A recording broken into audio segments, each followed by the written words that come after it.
All right, this is the first masculinity podcast.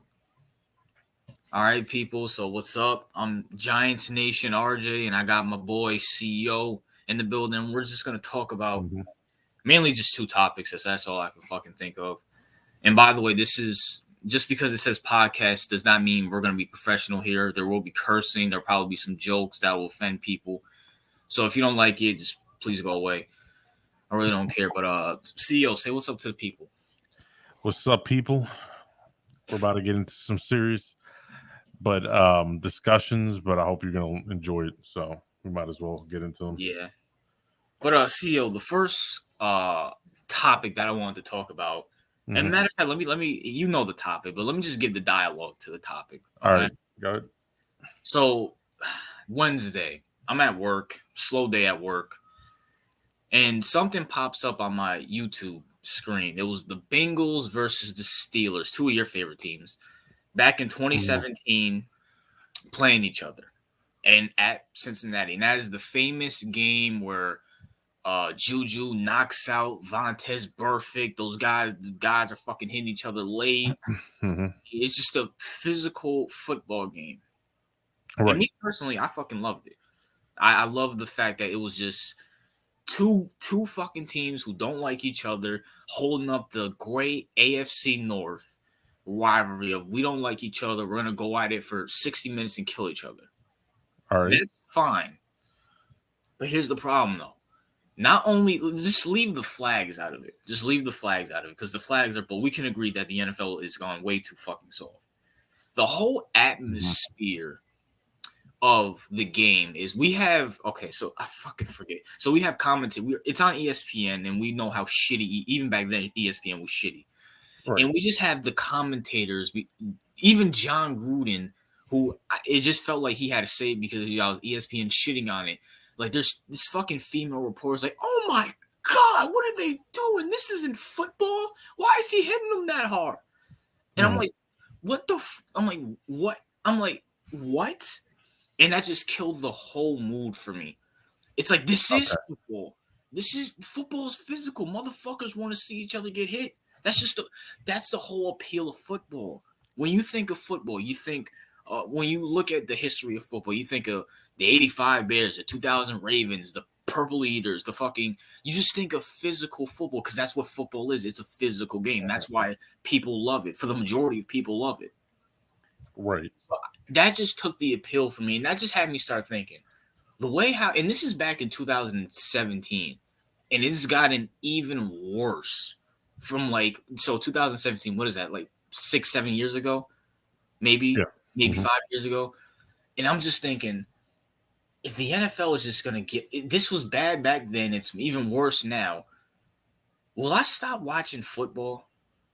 Because there's just no appeal to me at all. You have the commentator shitting on it, you have the flags, and it's just like you're just feminizing a sport that, let's just be Mm-hmm. for real, it's majority masculine. That's just a fact. Football, when you think of the most masculine sports, Mm-hmm. football, boxing, Right. shit like that. And it's like you're just taking it away from us in the most stupidest ways. And not only that, you're having your commentators on ESPN shit all over it. So my question to you is, I'm gonna Mm-hmm. pass the ball to you. Is there one? Do you feel like one day you will stop watching football, or let me phrase it? Do you feel like you will stop watching the NFL? Okay. Okay. So there's a lot to unpack there, but to answer your immediate question, do I believe I will stop watching the NFL? Well, it depends. If it continue, like if the product stays the way it is, like right now, I don't think that's enough to deter me away from watching the NFL. I think a lot of people, even though they may disagree maybe with the current direction of football, I don't think that it's egregious enough for them to be like, I'm not going to watch it anymore, right? Because I think the NFL has done a lot of things from changing the rules, making the league way too offensively friendly. I feel like that kind of push, it's not enough. It's not enough to deter people. It might hit their numbers a little bit, but it's not enough. And I think I personally feel like me, I would still watch it to a certain degree because it's not like the other sports leagues are any better at this point, to be honest with you. So if we're looking at the NFL from that perspective. But now I wanted to touch on the topic you were discussing about, like, oh, that specific game with Juju and Vontae Perfect. Yeah. Yeah, the thing is with that game, like I understand where they're coming from, but you're right, you're correct. Like the most iconic football teams are physical. Like they are physical. The game is inherently physical. Like that's part of the game, right? Like that's part of, I guess, the excitement of the game. Because, like, if let's say this, right? We take football. What happens if we take all physical contact out and just make it flag football? You know what? It'll be the Pro Bowl. Right, right. It would be the Pro Bowl. Not only that, but the product would tank. So, like, it wouldn't be football. Like, people wouldn't see it as the NFL anymore. They would just call it the Flag Football League, and no one's gonna watch it, right? Because it makes so many positions obsolete at that point.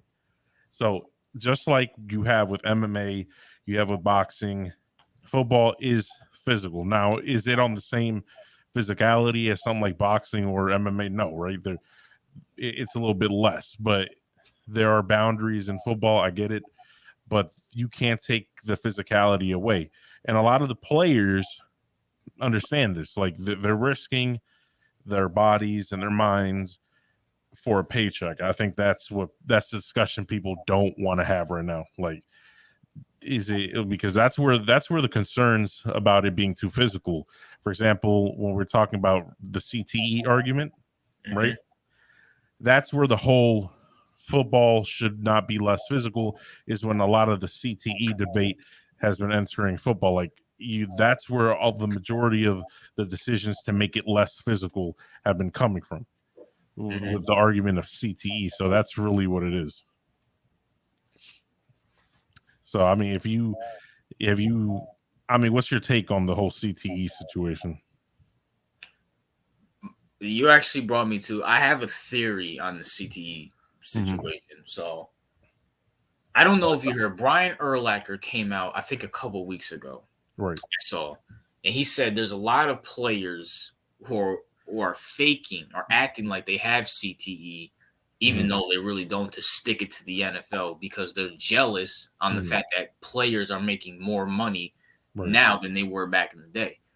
Okay. And I just kind of sat back and say, it kind of does make sense. See, it's not like we can all agree that when you play football, when you box, when you MMA, there's something might be wrong with you in the long term. Even soccer has one of the biggest concussion rates in besides maybe football and boxing and stuff because these guys are fucking hitting a fucking big soccer ball close to their fucking head. Of course, it's gonna rattle your fucking brain, Right. but no one talks about it.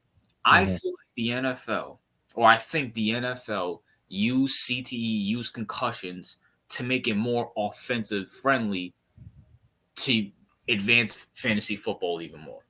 Because let's be for real, I know Mm-hmm. a lot of people who watch football, not Right. even football, just for fantasy. Okay. And fantasy football was around since the 90s. So it's been around for a long fucking time, more than I fucking realized. I thought it was just like a 2000. This shit's been around since the 90s, and it's a multi-billion-dollar sales, no doubt about it, even before gambling was even fucking legal. Mm-hmm. So I feel like football is like, all right, we need a reason to lessen the physicality so we can have more offenses so we can cash in more on this fantasy football shit. Okay. Boom, bada, boom. This lawsuit in 2012 or 2013 comes out where CTE and all this other shit comes out. Okay, this is our reason why. Now we can lessen the hits, lessen the offense, and do our fucking thing for and do our thing for fucking fantasy football and shit like that. So that's what I believe. It's a theory, but that's what I believe. I mean, yeah, I think that's a viable theory. Well, because Keyword people theory. That means it's not stones. It's just theory. I right, use it for people who probably I watching. think the reason I would say there's some semblance of credibility to the theory is is because I think the NFL was sued by players with CTE before, It and was I sued. believe The original lawsuit was for 1.3 billion in 2013. That's the like settle lawsuit. right, and I believe in one of the documents in the lawsuit, the NFL cited that I think before it was saying that something regarding it's not. It was basically ridiculing players saying that they don't have CTE, they're just stupid, and they link that with the Wonderlink, the Wonderlink test that they take in the draft. So a lot of Oh players yeah, take the Wonderlink test, and then basically when they come back saying, "Oh, they can't properly read or do these kind of things," the NFL said, "Well, you were always stupid to begin with." So I don't want to. That's why I think your argument is valid, only because the NFL, in court cases, defending themselves, have used evidence against CTE. Like they're basically a lot of times when the player sued, they were told that they're just stupid, right? They don't have CTE, they're dumb. So all the virtue signaling you see in the NFL right now, in terms of CTE, a lot of that's bullshit because the NFL, like if we want to be brutally honest, the NFL doesn't care about players' health. It really doesn't. Like they don't give a fuck about whether the players are healthy or they get CTE. They only care about the final product. So all that virtue signaling is nonsense. That's why I don't think that. That's why the theory that you just said actually does kind of make sense. I not saying you're wrong. I actually agree with you, but I feel like the NFL in 2013 when they actually had that $1 billion, because $1 billion is a fucking lot of fucking money. Right. So when they got that $1 billion suit, they were like, okay, fantasy football is growing, and there's gonna be more fucking guys trying to sue us for how physical the game is. Let's lessen the game and just put our Mhm. bricks into fantasy football. Right. Win-win for everybody. And that's my point. Is that Mhm. listen, every CEO, you're a fucking Ravens fan. I don't even need to go down the list. Ray Lewis, Terrell Suggs, Ed Reed, even though he's a cup now. Mhm. Hard hitting guys who just Ray Lewis's whole career was I'm gonna fucking destroy you, and there's Right. nothing you can do about it. Right. That's Can you imagine if Ray Lewis played today? He would be out the fucking league. He'll I be mean, You wouldn't be Vontez perfect. There's I like that. mean, yeah, This because I think a lot of people, yeah, because I think there was an argument that said if Vontez Burfict played back in the day, he'd probably be pretty good. Um, It's just so like listen. It's just at that point it comes to a matter is listen. These are grown ass fucking men. You know the risk. If you don't like the risk, if you don't want to have future CTE or anything like that, don't fucking play. No one's forcing you to play football. right. But a lot of these dudes, let's just be for real. A lot of these dudes come from the hood, the ghetto, and they're like, listen, man, I really don't give a fuck about CTE. I'm just trying to get me and my family out of here, and Right. they take that fucking risk. Same thing with every other fucking sport, basketball, baseball, whatever the case may be. So you can't fucking the whole premises of football is just based around physicality. Are there other aspects to it? Yeah, but we want it when you think of the most iconic teams, once again, 85 Bears, 2000 Ravens, the Steel Curtains, the Purple Leaders, the fucking hell, the fucking Broncos and Legion of Boom. What were they known for? Physicality. Right. So you're once you take that away from the game, it's just gonna be more and more and more like the fucking Pro Bowl. And I just remember, and I was just thinking about when I was at work and I was just done watching the game, and I was just so amazed of the stupid commentaries of what I hear saying this isn't football. Why are they hitting each other too hard? Hmm. I was just thinking to myself, last year. Now, keep in mind, some of the reason why I stopped watching Giants because fucking Daniel Jones was gone, and we had that asshole fucking Mike Glennon, and but I Right. just wasn't excited. I was just not. I just didn't care. Even for like the big matchups, I was just like, like even the playoff. I mean, I watched the Super Bowl because this is Super Bowl, but I was just thinking like, this is not exciting to me anymore. Like just watching the game, this is just something not there anymore that I used to fucking love when I was a teenager and when I was 18, 19, 20. It's just like this isn't football. Well, like what happened? I'm just thinking to myself, I might just stop watching. Now, I won't say football because I love college football. Because college football, they did tone it down, yes, but there's still a aspect of just let the boys play. All Of right. like it's lesser, but there's still an aspect like you'll see a big hit and the crowd will go crazy and Mhm. people will like do their thing. But there's still a aspect of let the boys play. In the NFL, there's nothing like that at all. You see a big hit, you're like, all right, 15 yards, you might as well just bring it back. It is just Hmm. so unwatchable. It's like it's not even fun anymore. I mean, yeah, I feel like to a certain degree, yes, but I feel like I don't think that's. Still don't think that it needs to deteriorate more than it is right now. Because if the product stays the way it is, I don't think that'll be enough to stop people from watching. To be honest with you, I like, I I kind of now granted Daniel Jones thing. I'm not gonna base it off of this. A matter of fact, coming into this next season, we have Brian the Ball. We have fucking these. I'm not fucking excited. There's nothing now. Granted, I don't expect the Giants to do that well. No one expects the Giants to do that fucking well. right, No excitement. Even like hmm,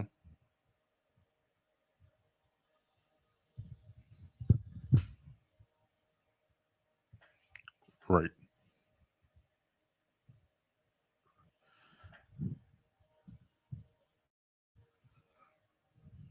Wait, what the hell? to YTC and everybody else, YTC, TRO, Michael, all excited for football. I'm just like, whatever. I mean, here's the thing. I feel like you're if maybe I feel like the majority of like, are you specifically not excited because your team sucks, or do you just don't? If your team was good, would you still not feel the same? Honestly, if the Giants have no, I wouldn't. I'm just not. Even like that's why I brought up like the AFC is like the big conference to watch because they made so many moves. I just don't care. I just don't. So you're losing interest in football. Yes, I'm losing like interest in it. Honestly, not fully interest. Clearly, I'm gonna watch. I'm just talking about in the future, like when I'm like 30, 35 years old, and maybe God, if God gives me a family, kids, and stuff like that, I'm like, and then if the NFL keeps continuing to go down this pussy feminization of football, why would I watch? I mean, you're right. Like I think it's dependent on if it gets worse, right? Because I feel like you would agree that if the product stays the same like right now with I mean they always change things, but it doesn't like get worse in terms of like physicality. It could probably still survive and do pretty well. Like, I'm not saying it won't survive. I'm saying just me and you personal interest in it. Like CEO, they made a rule saying you can't land all your body weight on the quarterback. Like, dude, right. what the fuck sense does that even like? What sense does that even make? Yeah, I mean, I know. Yeah, I remember that ruling because I didn't agree with it because it's like, how are you supposed to stop yourself from putting your body weight on a quarterback if you This was the year when Aaron Rodgers and Carson, all those quarterbacks got injured. So the NFL's like, oh my God, we got to make a rule. You can't land your body weight. And Clay Matthews got fucking flagged for like 2 game losing. You remember that shit? Yeah. were? Yeah, I remember that shit. And yeah, that Clay Matthews play was fucking bullshit because Both of them were. On Kirk Cousins and I think Alex Smith. yeah, I remember everybody was pissed about that. But People that's where got the league is heading, though. And it's going to get even worse. if it gets worse, then it would depend how worse because football would have to be like close to flag football before a significant amount of the people watching it would just not rather like they would either move to college football or just move to a different sport or whatever. Like I think football has to royally fuck up in order for the fans to stop watching it because Okay, see, let me just give you a scenario right now. mhm, You're watching the Ravens game, right? right, Watch big. It's the fucking I don't know, this year. Your team is 9-7. okay, You guys need to make it to 10-7 to make the playoffs. okay, Uh, I don't fucking Marlon Humphreys. It's 3rd and 5. You guys are playing the Steelers. Marlon Humphrey comes up and hits Jamar Chase. and the flag just goes up. Clean Okay. hit though. It's clean, no helmet to helmet. He has the ball. Boom, just a boom. Right. Flag comes out. 15 yards, first down. You not in field goal range yet. It's 3rd and 5 again. They're at your 42-yard line. Right. 3rd and 5. Jamar Chase chases it. Marlon Humphrey stops. He Mhm. stops himself from hitting him, and then Jamar Chase just runs up for the touchdown. You guys lose. Right. And will you stop? Now you see that play, and that's how a lot of plays end from now. Will that get you to stop watching? The simple fact that defensive players are afraid to hit is going to cost you games. Would it piss me off? Most definitely. Would it stop me from watching it? I don't know. I don't think it. I'd be Like like, CEO, it will come to a fact where defensive players will stop even trying. They'll try to arm tackle, try to push him out of bounds. Not even trying to tackle him, just arm tackle him, or mhm. they'll stop and then the offensive player can just run up and get the touchdown. I mean, That's more realistic. right. I feel like if it goes down that road, they're gonna have to address that issue because I just don't see people like if it becomes because that was if it becomes like because there's been a lot of like controversial rulings. I think after the whole Saints situation. But Um, that's different though. That was about a catch. That wasn't about a hit. no, right. I know that. I know that's about a catch, but I'm talking about the controversial rulings, right? Like Yeah. for example, after that catch, they made a controversial ruling, and then I think they overturned it last season or something. But they're gonna try to fix what's wrong with if they see that it's too like because if that happens way too much, where defenders try to like stop themselves from hitting people, and it becomes so obvious to everybody else, then Yeah. that's gonna make a lot of people disinterested in watching the game. 'Cause I feel like that we're going down there. We see it now. right, It's but at a literature set now, but we can see it now. I can clearly see that defensive players, they don't want to play defense. Defensive linemen don't want to fucking hit quarterbacks too much because the fucking if a fucking defensive lineman weighs 350 and they land 305 mhm, body weight on the quarterback, it's a 15-yard penalty, and that costs the fucking team or fucking defenders. They'll they'll stop in their tracks. They have a clean hit and they won't like clean hits are getting flagged now. And it's like, dude, it's not watchable. I'm sorry, it's not fucking watchable. It's so bullshit to me. I mean, yeah, I don't like it, but do I think it's unwatchable? Probably not. If I had to be honest, See, I'm not talking about now. I'm talking about 15 years or 10 years later. The yeah, if way it how keeps the league is getting more and more and more offensively, right. and it I seems mean, like they're not letting up. if the defense becomes like a statue and basically serves no purpose in the game anymore, then yes, I would agree that like watching it, there's no point because it would just be like who can make a touchdown without dropping it. Like whoever makes the most touchdowns first wins. That's like without the defense. I understand that, but if it gets to that point, then yes, I agree with you. Like it's unwatchable, but I don't think the NFL is going to let it get to that point personally. I mean, look at what the NFL has done now with the league. Like, if it's not fun to watch the game, it's just not. Like, the game is just so like fucking when I watch football, like it's like the simple fact that anytime we see a big hit and it's like, all right, that's a flag. Like Right. that's not cool. This is not cool. Like 15, 20 years ago, we'll just say, yeah, let's go. Big fucking hit. Now it's like, oh god, here comes the flag. This ruins fucking momentum. Right. I mean, yeah, to a certain degree, yeah, I believe that the hitting thing, I mean, it's not going to ever go back to the way it used to be. I don't want it to go back. I'm not saying that, but there has to be a silver line where you have to let the boys play. I mean, yeah, but there have been games throughout the season where I think the refs have been more relaxed to a point where fans start complaining about why didn't they call this flag? Why didn't they call that flag? Like, so it's kind of like a lose lose situation because sometimes if they call too many flags, people are like, just let them play, right? Just Yeah. let the players play. But then when I see that the refs start relaxing a little bit, then all the comments are, "Well, the refs didn't call that. The refs didn't call that." Like, so it's kind of like if they relax a bit, everyone's claiming that the refs aren't doing their fucking job. So it's kind of the issue. And if they're on every single play, everyone complains that they're not in play. So it's a hard balancing act for the refs. That's kind of my issue with that, because people are going to complain if the refs don't rarely call anything throughout the game. I do agree, but I feel like there's more, or I just think there's just more.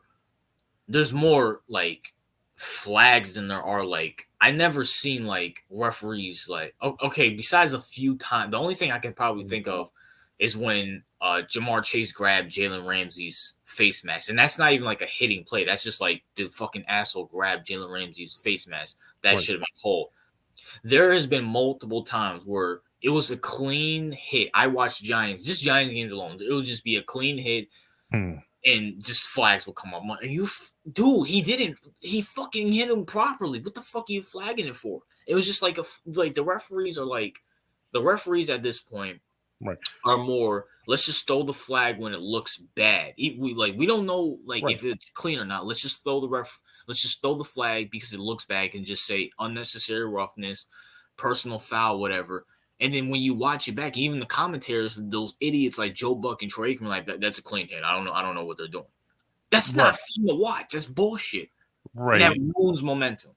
Yes, I feel like there are certain situations where that happened last year, because it happens more with, like, bang bang plays, that kind of thing. Yeah, It does happen more that they'll call it because it looks bad. And I think that's just I don't think that's the league purposely. Like, I feel like that's more the refs being sloppy with it, because there are games I've seen last year where, like, big hits are allowed and the flags didn't go right. I've seen I that haven't, before, I but haven't seen that game. I've well, when I watched some Ravens games, I've seen that before. Like, some big hits are allowed. Like, I feel like this is my thing. I don't know if it's so much pushed, like the fucking league out with the refs, and we're like, hey, listen, if anytime you see a big hit, just throw the flag, or if it's more so incompetence from the refs, like they just throw the flag whenever it's hit hard because they don't know how to properly distinguish whether it was a flag or not. You know what I'm saying? Like, I get your point, but here's the thing: though. I blame the league more than the ref because the refs do whatever the fucking league tells them to do. So the refs at this point, the refs like, people don't realize how fast these guys are going. You're going at full fucking speed, mhm, running, trying to tackle and stuff.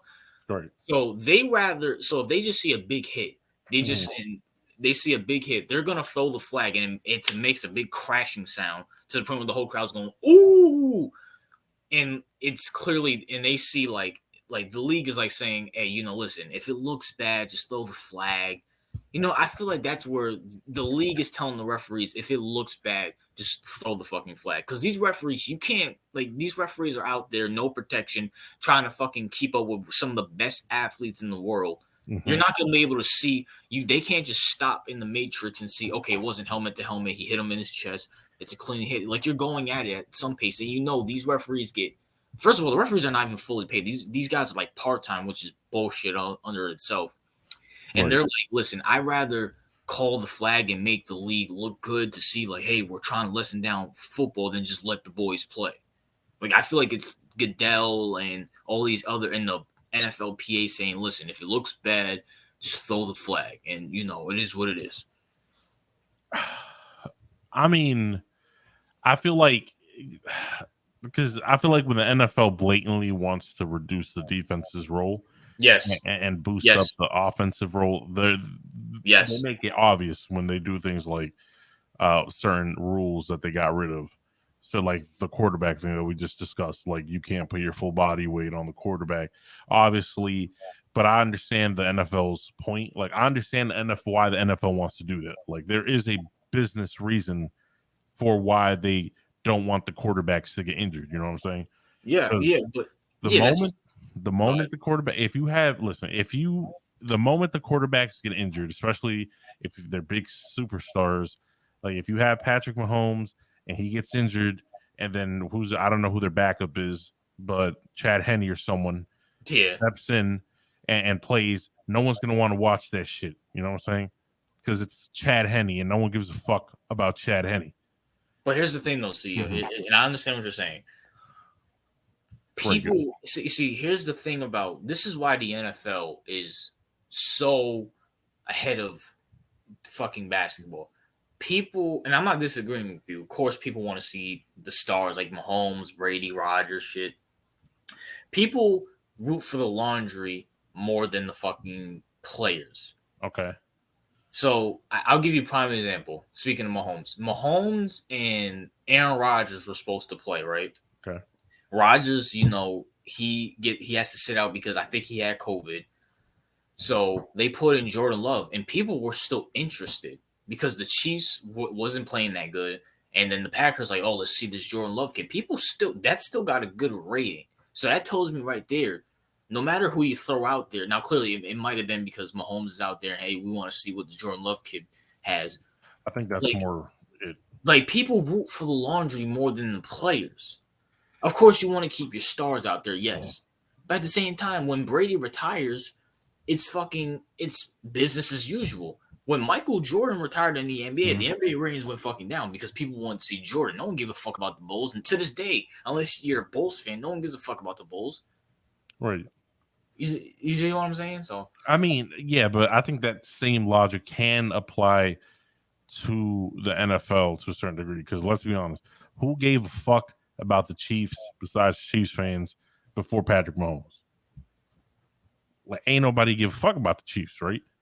Because Patrick Mahomes' star power made a somewhat irrelevant franchise relevant again, right? So although although the NFL is less star dependent than the NBA, I do think that it's going towards being more star dependent than it was before. Because I feel like now the NFL doesn't want to be caught in a situation where if they have a primetime game with like Mahomes and Dak, Cowboys versus Chiefs, and then one of them gets injured, like no one wants. Then the ratings are going to drop that night.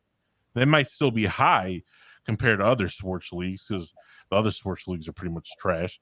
But if you compare that to Mahomes, Dak versus Mahomes and whoever the backup quarterback for the Cowboys is, like it's not going to do the same number. So I understand from a business perspective why the NFL did that play about not putting your whole body weight on the quarterback because they don't want them injured, right? So yes, it's hard because the NFL, if you're in the NFL's perspective, you have to balance the game to a point where you have to protect your stars because they're going to generate you the most money, but you can't make the defense obsolete. So you have to find a balance, and you also how do have you even to. find a balance to that, bro? That is like mission impossible. Right, that's what I'm saying. But that's what the NFL is trying to do. They're trying to make that balance. That's why it looks all goofy and shit. Because you should just let them play the game. If they get injured, it is what it is. That's part of the game, right? Yeah, But they don't want that because at the end of the day, the NFL cares more about the money because they're a business before the product, before the fucking game itself. Like if they can make more money, like making the game more bullshit, they're gonna do it. Like that's the NFL. That's any but business. that's my point. Is that it's just gonna be fucking the Pro Bowl at that point. The only difference is Mhm. it's just gonna be the fucking Pro Bowl at that fucking point. And then also, Right, CEO, but it can't. Here's the thing, right? Because the Pro Bowl has shitty ratings too.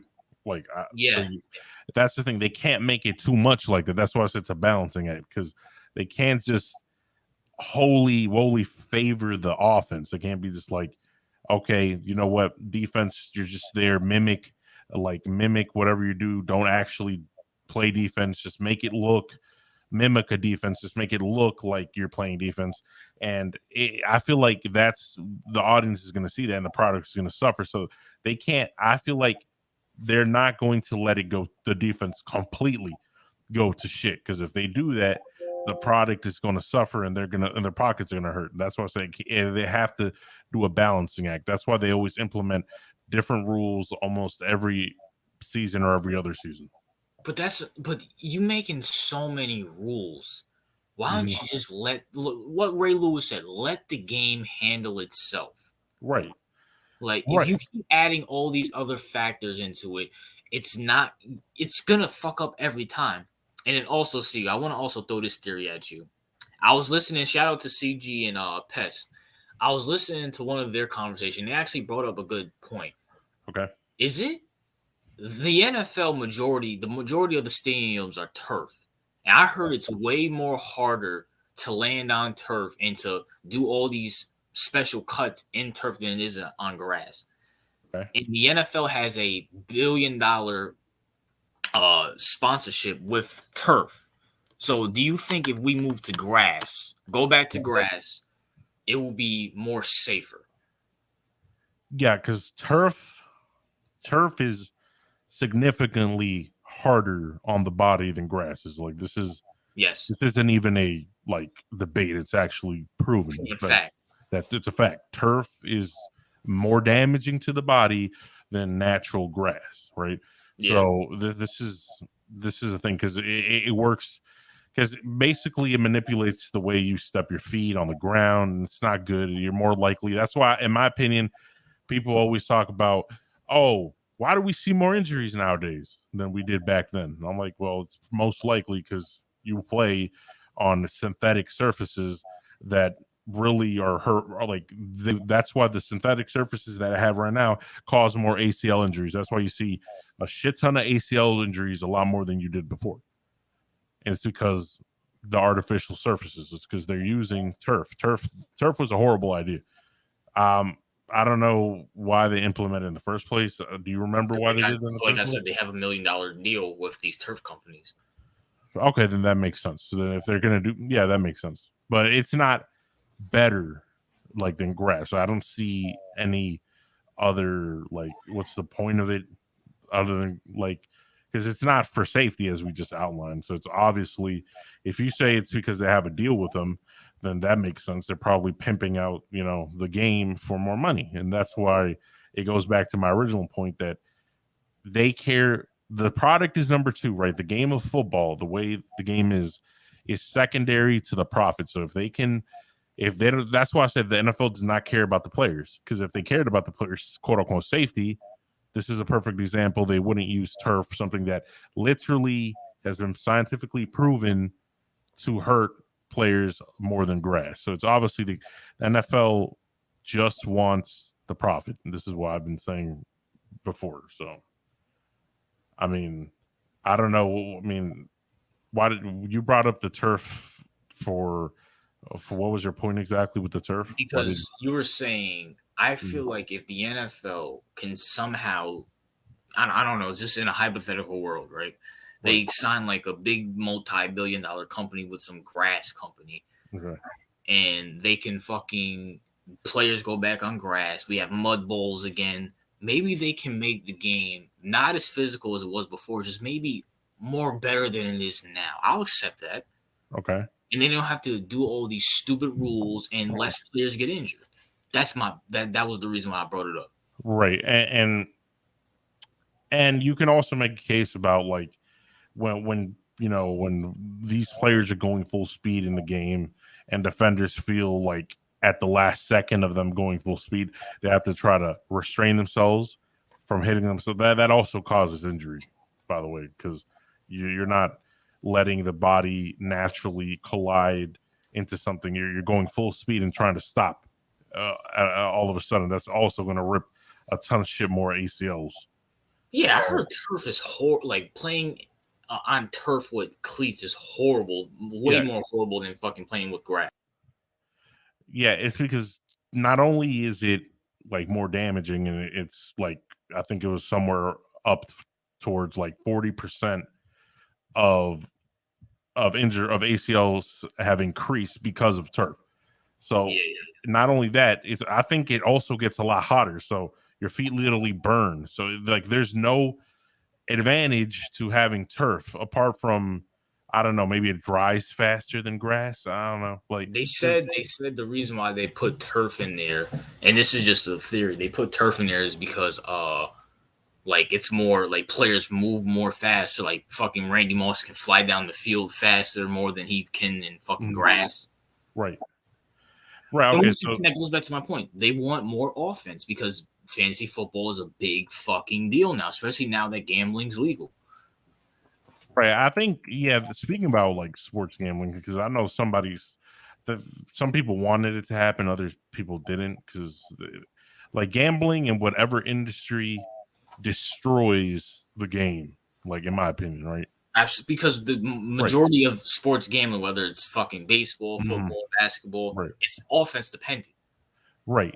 Like that's the thing. I feel like when you introduce, even though I don't like the idea of like the government or like deciding that gambling shouldn't be allowed, like, but I have to admit that allowing gambling into sports is a disaster in general because everyone wants insider like tips on how to make more money. Like a lot of these, like just look at boxing. Boxing was a thriving sport. Now it's on the decline. Yeah, And primarily that is because the integrity of boxing has diminished greatly because the whole betting and all that's the selling. And it's been actually proven that a lot of people, including like organizations like the mafia, all of them like literally have influenced the outcome of matches just to make money. yeah, So why can't that happen in football? Why can't it happen in baseball, basketball? Like it can happen. Like they can people who want to bet a shit ton of money can influence the game. They can either, I guess, bribe the refs or bribe officials or whatever, or hell, even go to the players to throw shit. Like, why wouldn't they do it? Like, gambling has been like a pariah in sports forever. Like, I don't care what anybody says. Like, it's not good for the sport in it's general. not good for it because it's offense dependent. It's not defense dependent. It's like when you do fantasy football or fantasy basketball or whatever like that. Mhm.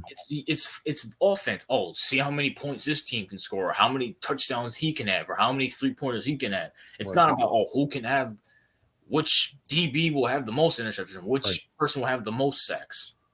And I right. just feel like that's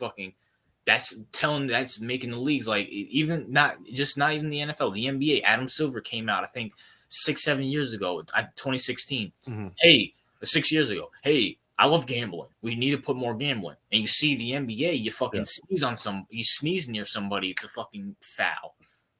You see the MLB, right, they're trying to make fucking more home runs and have bigger games like that. So they're into fucking gambling. So it's right, a trickle down effect from everything. So which goes back to my point where defense is going to get less and less it's going to get more and more obsolete, and it's just going to be unwatchable for me.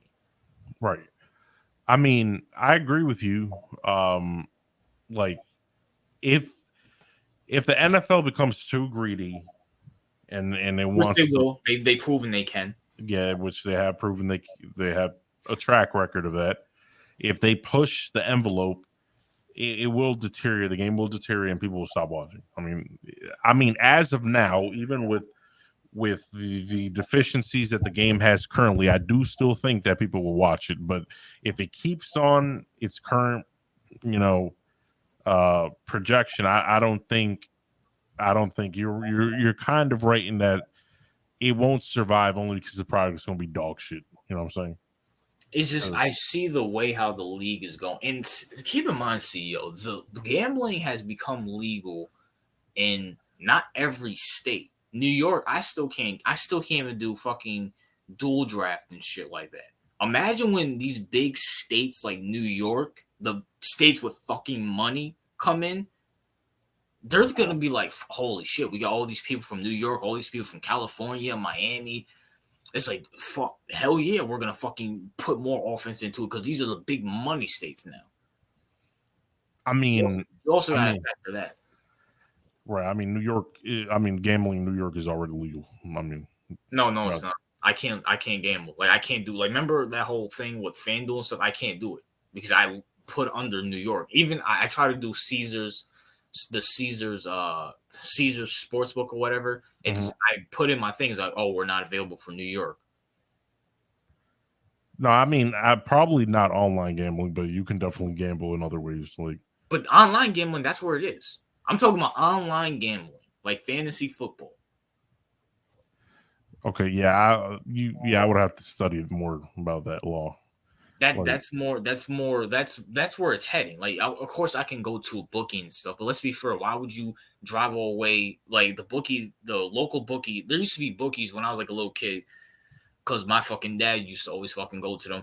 There was fucking bookies fucking everywhere, Albany, Troy. Now there's only one in Schenectady. Why would I drive, hypothetically speaking, if I could do FanDuel stuff, why would I drive all the way to Schenectady when I could just fucking do it on my laptop and boom, bada boom, it's right there.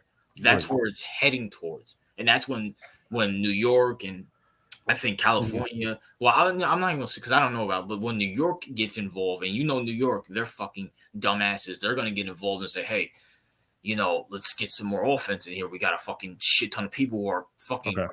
starving for fucking betting." And like, there's people that I fucking know who lived in New York their whole life, and they say they're from Buffalo, or they're not from Buffalo. They're from fucking Georgia, or they're fucking from somewhere else, so they can bet. Imagine when they actually make it legal here. Hmm. Good I luck. mean, yeah, I mean, I do think football is on the decline, but currently, would I stop watching and no? If in 10 years, maybe if it still continues. Well, the question was, if the league keeps going the way how it is now, do you see yourself stop watching? Stop. Yeah, I do see myself stop watching. Yeah, I could see because it's not like football. It's not like I'm a super football fanatic, right? I like football as a sport. Yeah. So it's not like I buy season tickets every fucking year and spend half of my salary on Ravens gear. Like, I'm not Well, one of those it's people. not that. It's just I used to love football. Is my favorite sport ever, Right. hands down. Basketball, baseball, boxing. I'm Mhm. starting to kind of get in the UFC. Can't even hold a candle to football, but I just see the sport that I grew up loving, mainly because of physicality, mainly because of hitting and defense, just die right in front of my fucking eyes. It's like, what? Yeah, I mean, personally, I've been watching more UFC than I have football. To be honest with you, like Yeah, because Dana White knows what the fuck he's doing. I'm on the same. Like football used to be like my clear favorite sport, Yeah. but now it's kind of like competing with other interests. So it has like my interest for the sport has declined over the years. Like since I was when I was a kid or when I was younger, I was more of a fanatic. But now as I'm growing older and the product is becoming shittier and leagues love to virtue signal in every single way possible. I Now try that to leave that out there, but that might be a next topic for the next podcast. But go ahead. no, when I'm talking about virtue signaling, I'm talking about like the whole CTE thing. Oh, But okay, okay. right, like when they're in the clearly virtue signaling CTE, and then obviously their actions with the turf, with the lawsuits, all show that they don't really give a fuck about that. So the product is deteriorating in multiple ways. So I do agree with you. Is it enough for now to make me stop it watching it? No, but in maybe 10 years, if it keeps on and Roger Goodell's bitch ass is still the commissioner, then I could definitely Or see hell, myself. even 5 years. A lot of shit can happen in 5 years. Right. I can definitely see myself not watching the game. Like And it's not not even that, CEO. Just going back to my whole point about the commentary is so. The commentaries for that, going back to my original point, the Steelers and Bengals game, you had John Gruden, you had two other people Mhm, there. One of them was a female, and I'm mhm. just keep it all the way for real. They're there because of LGBT LGBT privilege. Both of them, I found out both of them are gay, and when as soon as they came out as gay or LGBT friendly, that you put them on Monday Night Football with John Gruden, and it's like these they didn't know nothing about football at all. And they're just out here. Oh my God! Why are you hitting him so hard? This isn't football. I'm like, what? Excuse me, what? Have you not watched a football game before Mhm. this?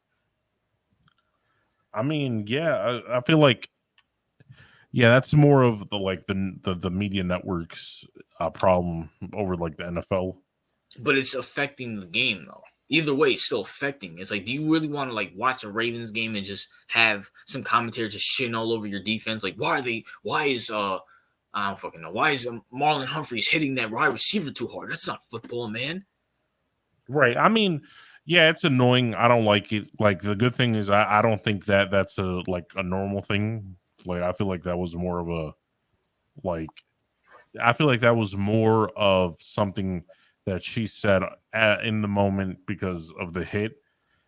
Like, because when Juju hit Von No, this was Burf, throughout the whole game. This wasn't just that one Juju hit. This was out through the whole fucking game. They're just right, shitting all over the defense. This is like they're doing their fucking job. right, because they kept hitting. Yeah, I listen with that game. I feel like the commentary team was just ass, right? Because personally, the games I watched, the commentary teams haven't been like shitting on the teams when they did hard hits. So I feel like maybe it had something to do with that commentary team on that night, or the female, because I never heard the female commentator I ever forgot their comment. fucking names. If I could look it up, I try to look up their names before I start the podcast, but I just Right, because I don't think the Ravens have whoever that is well, they commentating were the the game. ESPN commentaries at the time when they had Gruden and stuff. So they're the commentators for anybody who does Monday Night Football. Right, so I feel like so I never heard them like. Actually, I don't think I ever heard a female commentate my game. That was I have that game, and I think a Detroit Lions game when Sam Darnold's debut on Monday Night Football. mm, I heard that fucking bitch, whoever her name is. right. Yeah, I haven't heard any female commentate like my game personally, Well, but maybe because your games are like, well, no, you live in fucking Virginia, so fucking your like Ravens games are like the Ravens commentaries, like whoever does it in Baltimore, but like ESPN, that's like global wide. So whoever the two yeah, commentators. yeah, that's probably because I probably watch the local um TV. I don't watch like ESPN. I try to make it a habit not watching disgusting ass ESPN. Well, no, like say like the Ravens have a Monday Night Football game, they're automatically gonna be on ESPN because ESPN owns the right to Monday Night Football. Oh, okay, then yeah, I haven't heard any of those films. Maybe they took them off after that. Who Well, knows? John Gruden left. This was 2017, so John Gruden left to the Raiders, and I have no idea where those clowns went. But they were. That's when we had the Jason Witten era and the Booger McFarland, Mhm. that fat piece of shit. Oh my god, the commentary. That's another thing. The commentary is fucking horrible now. Like, oh my god, like the simple fact that you have two old ass football players like Peyton Manning and Eli more entertaining than fucking all your commentators should tell you something. I mean, this is the commentators. Like a lot of these, like they're starting to introduce more like football commentators, like football players as commentators, Yeah, which I support. yeah. Um, I feel like because I think when you look at people like Tony Romo, he does a pretty decent job too. Tony Romo, the Mannings, Greg Olson, Louis Riddick. But like I'm good with them introducing more modern ex NFL players into the broadcast booth over like just random people who haven't played the game. Like I much rather see that than have people that have not seen the game commentate on the game. Didn't Brady sign a contract to commentate on some football games? I think he signed something with Fox, so I don't know if it was to commentate or if it was to like just talk on the sports. I wouldn't mind hearing Brady about it, to be honest with you. Or like, would they have Drew, even though he's a cuck now, Drew Brees? Right. You know, Well, I like don't mind that. no, I wouldn't mind like Brady commentating because if he sees a hard hit, he's gonna be used to it because he played in an era where that shit was normal. So it's not like he's gonna be like, "Ooh, look at that hard hit," right? So that's why I much prefer ex NFL players to watch it because I feel Now, like some they're. of them are bad, like Whitlock. Jason Witten was horrible. Like, he was bad. Oh yeah, I never watched his thing. That was that fucking go rewatch that Chiefs and Rams game. He was Was he horrible. bad because of what he said or because he had no charisma? He has no charisma and he doesn't know what the hell he's talking about. Like, okay, Uh, like I'll give you a prime example. Commentating is telling the viewer why they're doing this shit on the field. right. When you're just like I don't fucking know. Booger McFarland, for example, Jason Witten. These guys will say, "Oh my god, Patrick Mahomes threw a pass to Tyreek Hill and Mhm. uh I don't fucking Sammy Watkins blocked for Tyreek Hill. Well, I can see he blocked for Tyreek Hill. Why did he block? Tell me Right. what play's going on. Tell me the defense that's going on. Don't tell Yeah. me what's going on in the field when I can fucking see it. Yeah, here's the thing. I feel like the commentators that excel on that most are quarterbacks. That's why you have Tony Romo. He does a good job because he sees it from a quarterback's point of view. Like the Mannings do a Aikman, pretty good the job Mannings, because yeah. they're quarterbacks. So I feel like, yeah, if you ask some random like defensive lineman, he's probably not going to know a lot of what's going on the fucking field. But if you ask a quarterback, you're more likely to get a better answer in terms of what's going on offensively.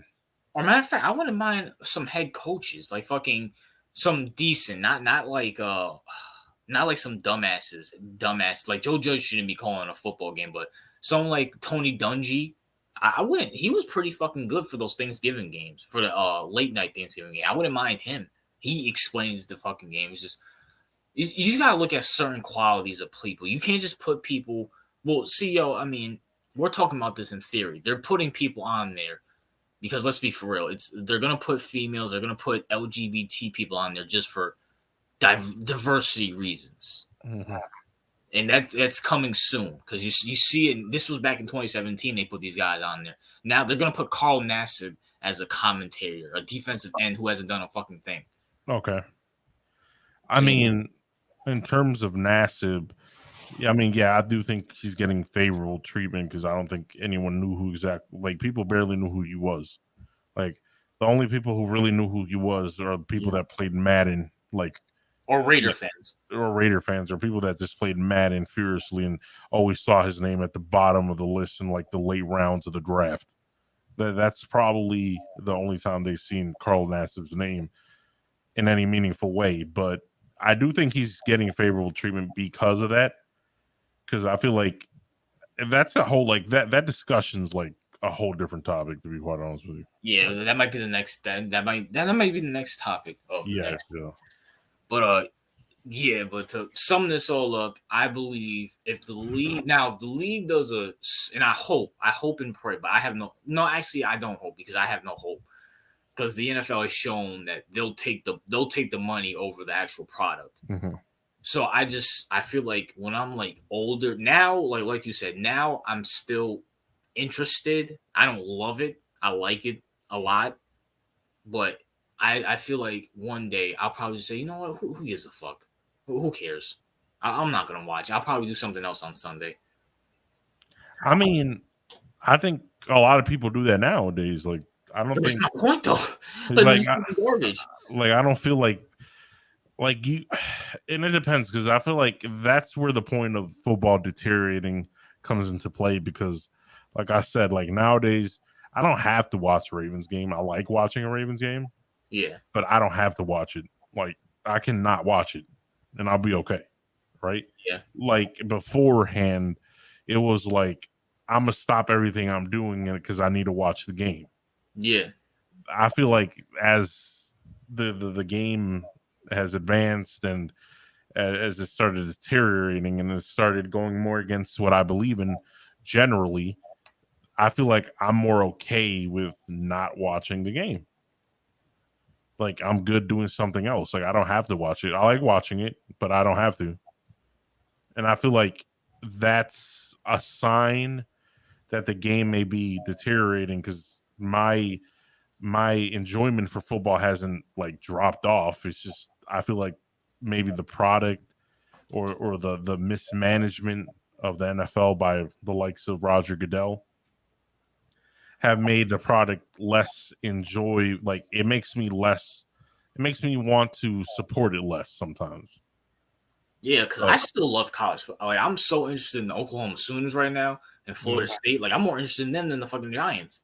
Like I can't wait. The SEC is gonna. We're going to the SEC. The Big 12 and the Pac-10 are combined. Like there's so much shit going on in college football, and then you got college football. It's like I don't care about the fucking Giants right now. I don't. I'm interested, but I just like if this was like 5 years ago when I was like 18, 19, I'll be just like, oh my god, I can't wait to see. Now it's just like whatever happens, happens. I really don't give a fuck. right. I mean, yeah, I feel like yeah, like personally, I feel like I'm okay where I'm at a point with the NFL that I'll watch the games because I'm a football fan and I've been watching it for like a decade plus. Yeah, But I'm okay with not watching some games if And I'm that's a busy. bad sign. That's what I'm saying. Like in the future, do you see yourself stop watching? Like this is it right now. And then the NFL, if Mhm. they can make it more and more offensive, so they get more and more money for fantasy football and all. And this, keep in mind, this gambling shit. There might be, I don't fucking know. There might be like, I don't even fucking know. They might come up with something else more bigger than fantasy football, which is going to lead to more offenses. I don't know. Like I do see myself not watching the game, so because I do that now. I don't watch every single game, Yeah. so I I do see myself not watching it in the future if the product continues to get worse. Like that's my probably final answer on that thing on that question. There is hope because I heard if Roger Goodell fucks up on this Deshaun Watson shit, the owner's getting him the fuck out of there. I mean, I hope he goes because I don't like Roger Goodell as We an need a owner. David Stern. We need a Dana White. We need a Pete Rozelle. We don't need this. Not to take it politically, but we don't need this liberal. Let's listen to the players type shit. Let's include let's be inclusive and diverse and virtuous. And no, we need a guy. Listen, we're worried about the fucking game. That's Right? it. Yeah, right. I agree with you. I don't think that all that extra stuff makes the game any better. Just worry about the product of the game solely, and everything else will fall into place. You know what? Elon Musk buy football, bro. Fuck Twitter. Buy football. Buy the NFL, man. Wait, is it? Yeah, yeah. I mean, he could probably buy a team, but not the NFL. Yes. Who would be a like just before we move on to the next topic? Who would be a perfect candidate for like the commissioner? If like say like Adele gets fired, he steps down. Who would be a perfect candidate? Yeah, that's a tough answer. That's a tough question. Let's Matter of see. fact, actually, because I seen a list like a long time ago. Uh,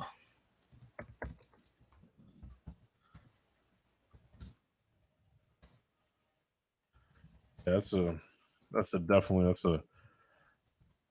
um a tough because it's like who because being a commissioner is not an easy job. So it is. yeah. Okay. It's probably gonna be some corporate pantsuit that no one ever heard of. That's probably gonna take over if he ever leaves.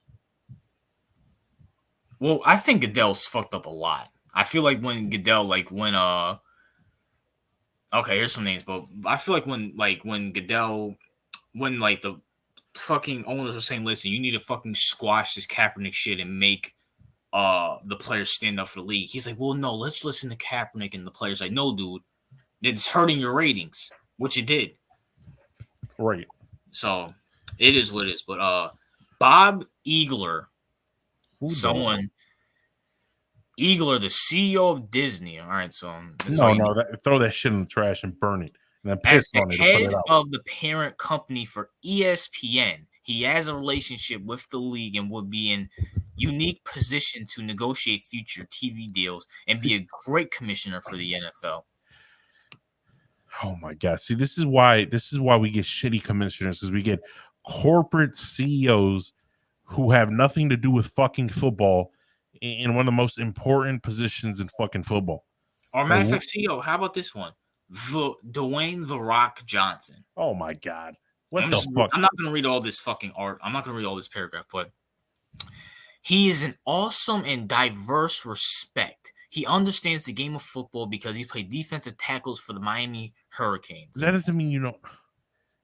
He's a fucking actor in an ex WWE like a quote unquote athlete. Like he knows like you know Yo, I nothing can't about. wait to read. I cannot. Oh my god. All right, go ahead. All right, let me read this other guy. Don, is this a female? Donna Brazel. Let me see. Well, hold on. Okay, I'm just read this. This is a small paragraph. As Kevin Clark wrote last week, the NFL's deepest problem is that it has no idea what it's like to lose. Yeah, I think a Democratic supporting commissioners is right for this, and Donna Breeze is perfect for this. When Roger Who Goodell's contract expires, I have no idea. who in the fuck is that? I have no idea. It And sounds then it sounds like a fucking female. And then this one is just some asshole who's just stupid, and it says Tom Brady, but that's not even realistic. But this next one, Colin Kaepernick. Oh my god! You know that whoever Only wrote that. the only one person who has managed to unite all 32 owners. They should give that man a job and pay him for it. And why not commissioner? Where the fuck is this article? Like fucking The Ringer. the Ringer. Oh, what a trash website. Fuck them. And No. another one said a player elected commissioner. So the assets of all 32 owners and reconsider the league. So basically saying like a commissioner that like okay the owners will be like okay here's here's A B C D, which commissioners do you like better? They'll pitch their ideas and then the players vote. So basically, the owners are going to pick everyone they want, and either way, they're going to win. Like that makes no sense. It's so dumb. Well, the players get to like vote which one they like out of all the guys. Right. They're basically going to pick every single candidate that they like, and let the players pick out of the options that pre-selected options they like. Well, I feel like I'd rather have the fucking owners do that than the fucking players. Because I No, feel like no. the owners know that the league is going down fucking hill. Listen, bro. We need someone like Bill Belichick. We need someone who fucking hates the media. All right. Who fucking answers every question with yes and no, serious as fuck, and will dismiss any goofy ass questions asked by the goofy ass media. I'm trying to find that one article. We need someone like that, or like a Tom Coughlin type of figure. I wouldn't mind Coughlin. Like I someone don't know. I don't know because there'll be a lot of like there'll be like a lot of like interest. Like say like the Patriots get in trouble and you have Goodell like commissioner, he might slap like but there's like too much like conflict of interest. Like we need someone who has a track record of giving middle fingers to the media. That's usually people like Bill Belichick. People that like when they ask, "Oh, how do you plan to, I don't know, make the NFL leadership more diverse?" Right? Yeah. And we need Bill Belichick's going to be like, next question. Cincinnati. Next question. We're on Cincinnati. We're on this. Like we need someone like that, bro. Someone that doesn't tolerate dumbass questions. Okay. Not all these politically correct motherfuckers like people who run fucking Disney be like, yes, we're planning to. You don't want to see Bob Iger as the NFL commissioner? No, that clown would be like, you know what? Yeah, we're planning to have a whole department dedicated to the LGBT community. That's exactly what we're gonna fucking do. That's something Bob bitch Iger would say. Like, fuck that nigga. I'm trying to look for the fucking. There was an article that I seen back in high school. Who said? And I remember the fucking article saying, "Oh, who would be a good commissioner when Roger Goodell's going?" Because this was back like when the whole Kaepernick shit was happening. Right. And keep in mind, I was like 16 mm-hmm. when this like 15, 16 when this shit happened. So they said Michelle Obama or Barack Obama. Like hell yeah, get those guys a commissioner. Not realizing like no, that would be a fucking horrible idea. That'd be do you say Michelle Obama? Yes. Yeah, that'd be leak suicide. But I was like 16 at the time, so I didn't like know what I know now. No, the league needs someone like fuck promote, make Jerry. Nah, we can't put Jerry Jones. He owns the fucking Cowboys, but we need someone like Jerry Jones or something like that. Someone who just doesn't give a fuck. You know what? Put Trump at fucking commissioner. Oh my god, that'd be fucking. I would love it. That'd be a circus. You wouldn't support Trump at fucking commissioner? I would find it fucking hilarious. So like I would like he's the guy who says fuck the media. Like like I'm cool with anyone that basically doesn't entertain ridiculous fucking questions from ESPN. Like basically anyone who you don't think Trump hates ESPN? No, I know he would shit on him. You know what I'm saying? Like he would be like, you're fake media, you're fake sports It's news. fake news. ESPN, ESPN is garbage. It's fucking garbage. Like, yeah, like, but I need someone that dismisses him. Like, I feel like Belichick would dismiss him. Jerry Jones wouldn't like answer the questions. Like, I need someone who just like, we need to stop focusing on dumb shit in general. And in sports, they need to stop focusing on dumb shit. Like this whole, like, who cares? Like, who cares about how what number of black people, Asians, white people are in your coaching staff? Who gives a fuck? Like, I got a perfect CEO. We're gonna have what's this bitch's name? Cause what is this bitch's name? Condazia Rice. Condazia Rice. The U.S. Secretary of State. you mean Condoleezza Rice? Condoleezza Rice. There we fucking go. I have no idea. Do you know who this bitch is? Well, why would I think she was a Republican? But why the fuck would I want Condoleezza Rice, someone who knows nothing about football, someone who knows nothing about really anything related, sports related, to run? Well, see, Uh, I'll tell you why. Condoleezza Rice was a longtime football fan of the Cleveland Browns.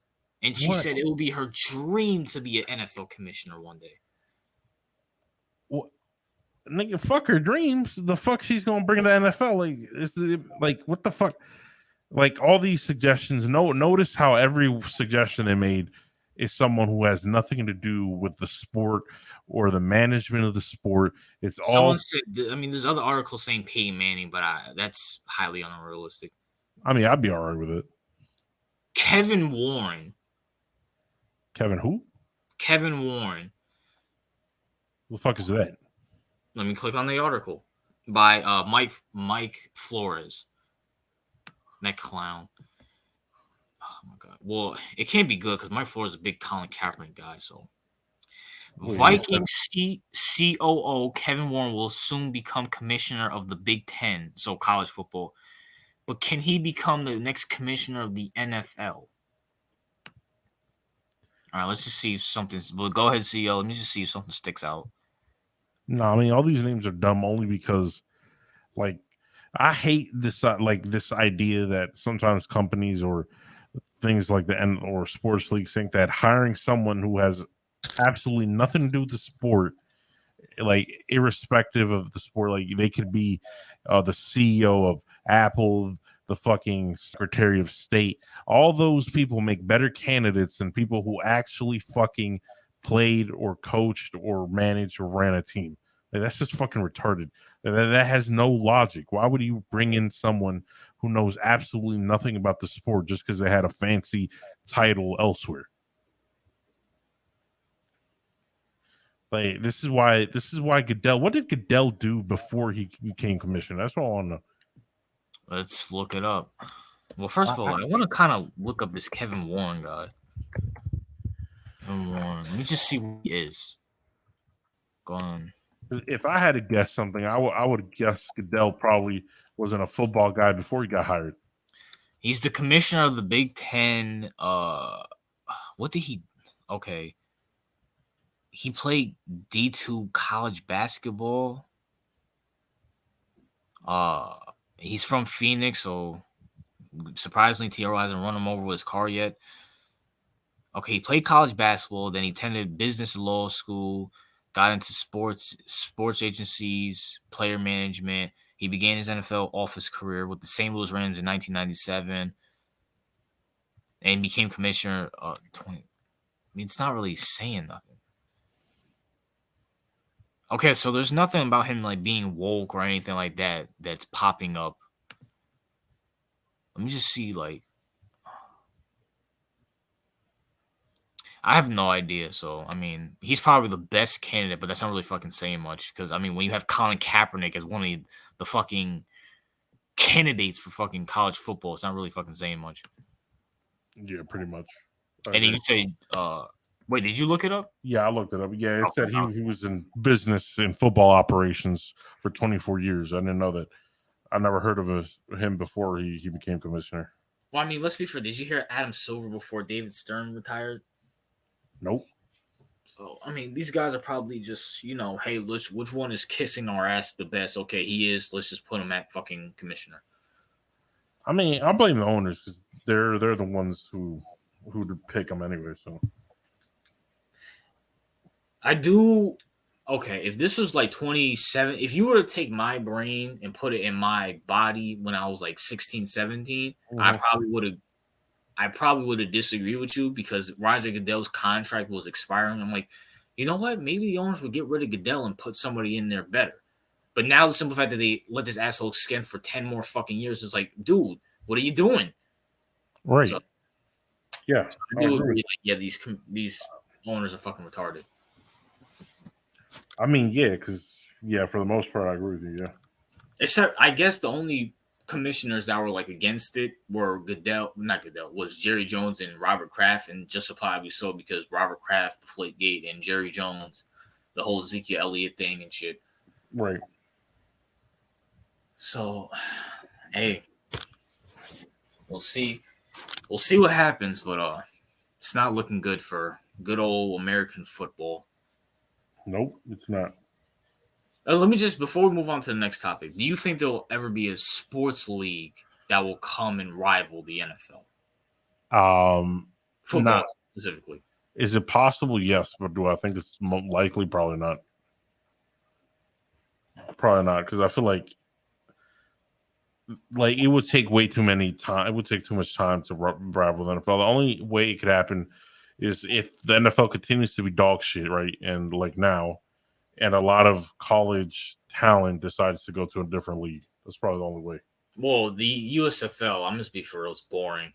Yeah, And the fucking USFL is bootleg football. I said it and the before. XFL is being run by The Rock and his wife, so it's gonna be woke as shit. It's gonna be trash. So I have no faith because anything that turns that big eventually turns into like shit. Do you think college, because college football is not woke at all, and it still like has like once again going back to what I said earlier, it still has that let the boys play out. Do you feel like that would go over the NFL if the NFL continues on the decline? No, I feel. I mean, it's not the thing with college. It's always been right there with the NFL. Yeah, It's just that it's not really a rival to the NFL because it's just they basically work in tandem. So yeah, it's because like they lead like once the right, not all the teams are like because the college football you have like 100 fucking teams, you have all these conferences, so you really have to like follow it. right, exactly, And plus, college football gets better ratings than the NBA. So I mean, right. or do you think like the NFL ratings will decline to the point where they'll be like right a little bit above college football? Um, I feel like it could be that way because I know a lot of people in like that watch college but don't really watch NFL like that, and vice versa. So I don't. I feel like they work in tandem. I don't think that they're gonna exceed each other or something like that. All right, yeah, but that's enough of that topic. So we go on to our last topic, people. We only had two topics. And I'll just start off the dialogue, CEO. So we kind of talked about this on streams now, but now since we have a podcast, we can talk about it in full depth without like people interrupting and stuff like that. All right. I was watching a video on Instagram, and it was like these kids were in a classroom, and the teacher asked them, "What is gender?" And someone raised their hand and said, "When a girl is born a girl, when a boy is born a boy." Okay. And some like other like Superman kid came out and said, "No, gender is how you feel. Okay. It's how you feel." And like people need to be like, if you were born a boy but you feel like a girl, you're not a you're not a boy, you're a girl. Because even though you piss out your penis, you're still a girl inside. It's about how you feel. And it's like saying, what if I'm a boy and I feel like a boy? Well, then your gender and your feelings match, and that's all that matters. And I'm just thinking to myself, and I just took it to a step level, just took it to another level. Should we run society and teach kids that it's about feelings, that you should should we run society on feelings? Should we run society on feelings? Yes. Absolutely not. Fuck no. If like Elaborate. I don't think that you should discount how the way people feel in its entirety, but should you make it the primary way you run a society? Fuck no. That's just dumb.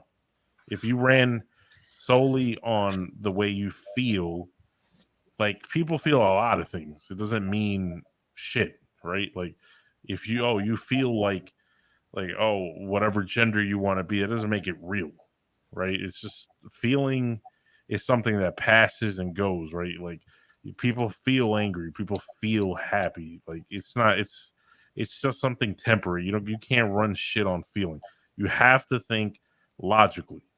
Or You matter of have, fact, see, I'll even give you a better question. Should we run a society on feelings over fact?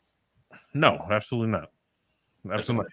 Because here's the thing: if someone like going to your analogy or going to your story about like oh gender is like you can feel okay, so if gender you feel like a fucking cat, does that make you a cat?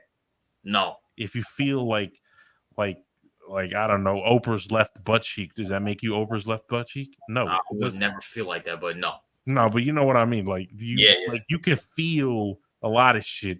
It doesn't make it real and doesn't make it tangible. It just means you felt something in the moment and it can go away. That's Like not. Yeah, that's but and not even we're teaching this to kids. They right. don't even like we're teaching this. We're fucking these kids up in the brains. Yes. Yes, we are because you have to here's the thing, right? When you feel something, if you when you feel something, it doesn't mean it's true. It's just a momentary thing. So you can't tell a kid you are what you feel you are. Yeah. That's incorrect. Okay, so if if the kid feels like a fucking I don't know, if he feels like a fucking if someone feels like a killer or something like hideous, right? Something that everyone doesn't like. Oh, they feel that way, even though they never done it. Like you don't want people to rely on how they feel to dictate their reality because if you do that, then that leads to disaster. It's not a correct way to go. Like yeah, you can be a if you can feel like a woman and you but you're biologically a man. That doesn't mean you are a fucking woman, right? That's a fact. Yes. There's because here's the thing: the moment you tell someone, if you can, the moment you say, okay, you are what you feel, and everyone around you, right, should abide by your reality that is completely opposite to the biological, physiological, physiological, what's it called? Reality, whatever the fuck that word is. What happens? Like everything is up to feeling. You have no science. You have no biology. You have no physics. Everything is how you feel. That makes no sense. You can't run society on that. The fuck? That's chaotic. How are you You going to can't run run a schools society like on that that? either. Hmm? You can't run schools like that either, teaching kids. Okay, yeah, right. Oh, Johnny, you feel like a girl. I mean, okay, you know what? You can dress and piss and take shit in the same place all the females are at. That makes no sense. And Like you use can't do that. tampons. Yeah, you can use tampons on, I guess, on your. I don't even know where that would go, but like, In your fucking belly button. I don't fucking know. it's one of those things where I never thought like we would see society questioning the like basic like reality, like oh It's basic logic, to be basic honest. logic, right? I've never seen a society currently as we are in right now that distorts reality such that to such a degree that they're making, I guess, what appears to be mental illness into of like a basic thing in life. Like you can just decide what you want to be. Everyone has to use your preferred pronouns. God, that Apparently, is the stupidest thing appa- ever. apparently, you can call yourself they, them, and refer to yourself as plural because they them means multiple people. So I guess fuck the English language because apparently that doesn't matter. You can just be whatever the fuck you want to be. Like That's that there's no there's nothing in this ideology. There's nothing in running with emotions. There's a reason. There's a reason, and this may be controversial to some people, but there's a reason that like women tend to be more emotional than men, right? great. Yeah, that's just a fact. That's just a fact. Men tend I'm not saying tend to be more logical than females That's just a fact. and stoic than females.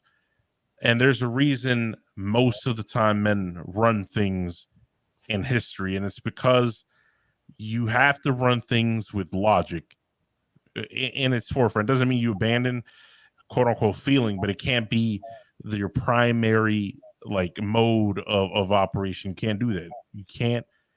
You can't run on feeling. That's why any matriarchy, anything run with emotion is a fucking disaster. Yes, agreed. Like let's keep it real. Like Let's put it to you like this, CEO. You fucking this whole Lizzo thing. People get mad at me when I say, "Listen, she's a fat fuck. okay, You can't fucking say that. She feels amazing." Well, she feels amazing. Well, dude, show me just reality. If you are, she's in her fucking mid 30s. When okay, if she makes it to 50, she's gonna fucking be dead. You just have to, like, that's just a fact. The more older you get, the less weight you have to lose because your body's not gonna be able to handle that.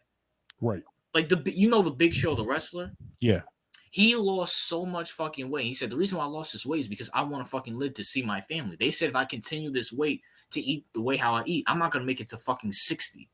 That's right, just a fact. Oh, RJ, no, but it's not about that. It's about feeling. I don't give a fuck about your feelings. I here's the thing, listen. right? There comes a point where it's just you have to say fuck your feelings. See, men have a tendency, like, see, I'll give you a prime example because you brought up a good point. And I'm gonna be more brutally. I know what you're talking about. I'm gonna be more brutally honest. Let's be for real. Men can see shit in black and white. We have two examples. We have example A. We have example B. If example A is working and example B, if the majority of example A is working and the majority of example B is not working, we're gonna go with example A. Okay, That's it. Females will have example A and example B.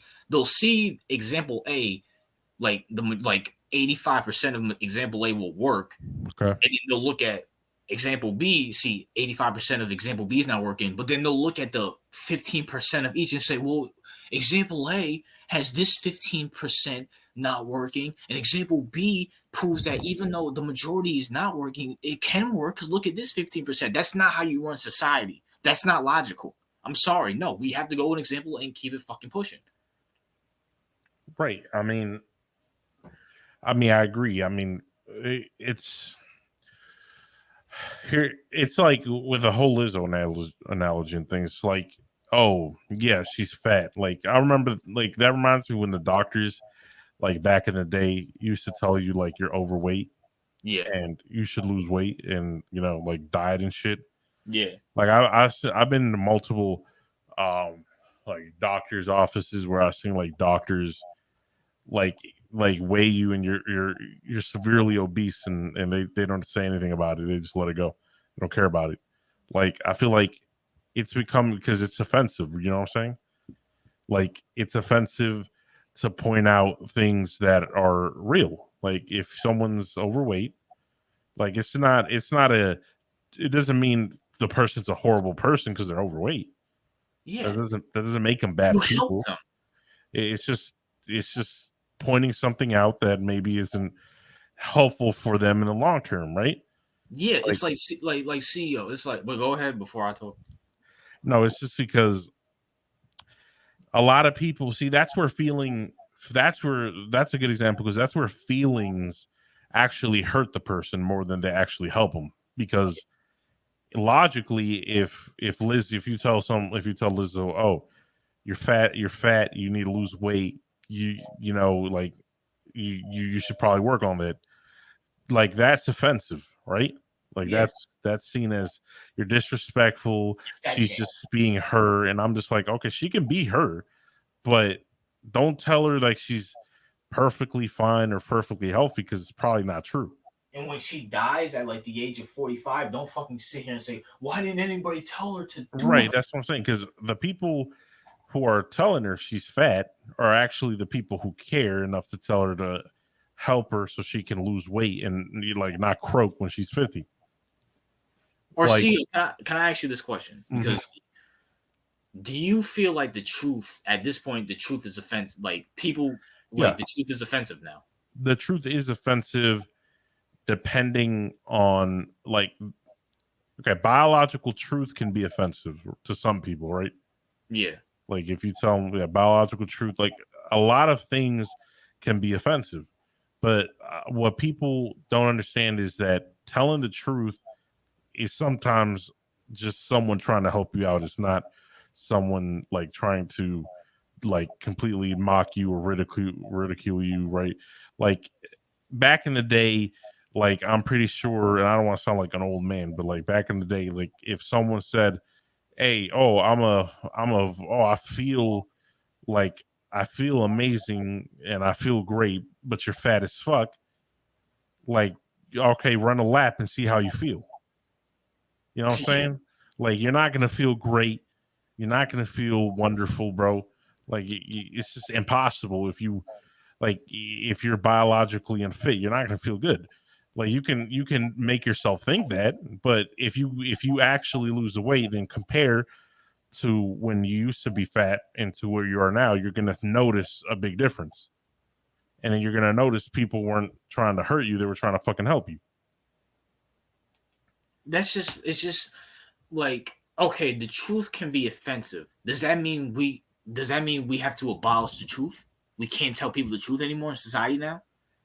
No, and like the truth, like if you listen, because here's the thing, right? And I think that this is why I say you don't abolish like emotion in its entirety, right? Yeah. But you put a lot for you can tell the truth in a correct manner, like in a good way, right? If you go to Lizzo, right, and you're like, "Oh, you fat piece of shit, go lose weight," Yeah. like she's like naturally she's gonna be like, "Fuck you, yada yada." You like whatever. You're just a troll. You're a hater. Blah blah blah. Right?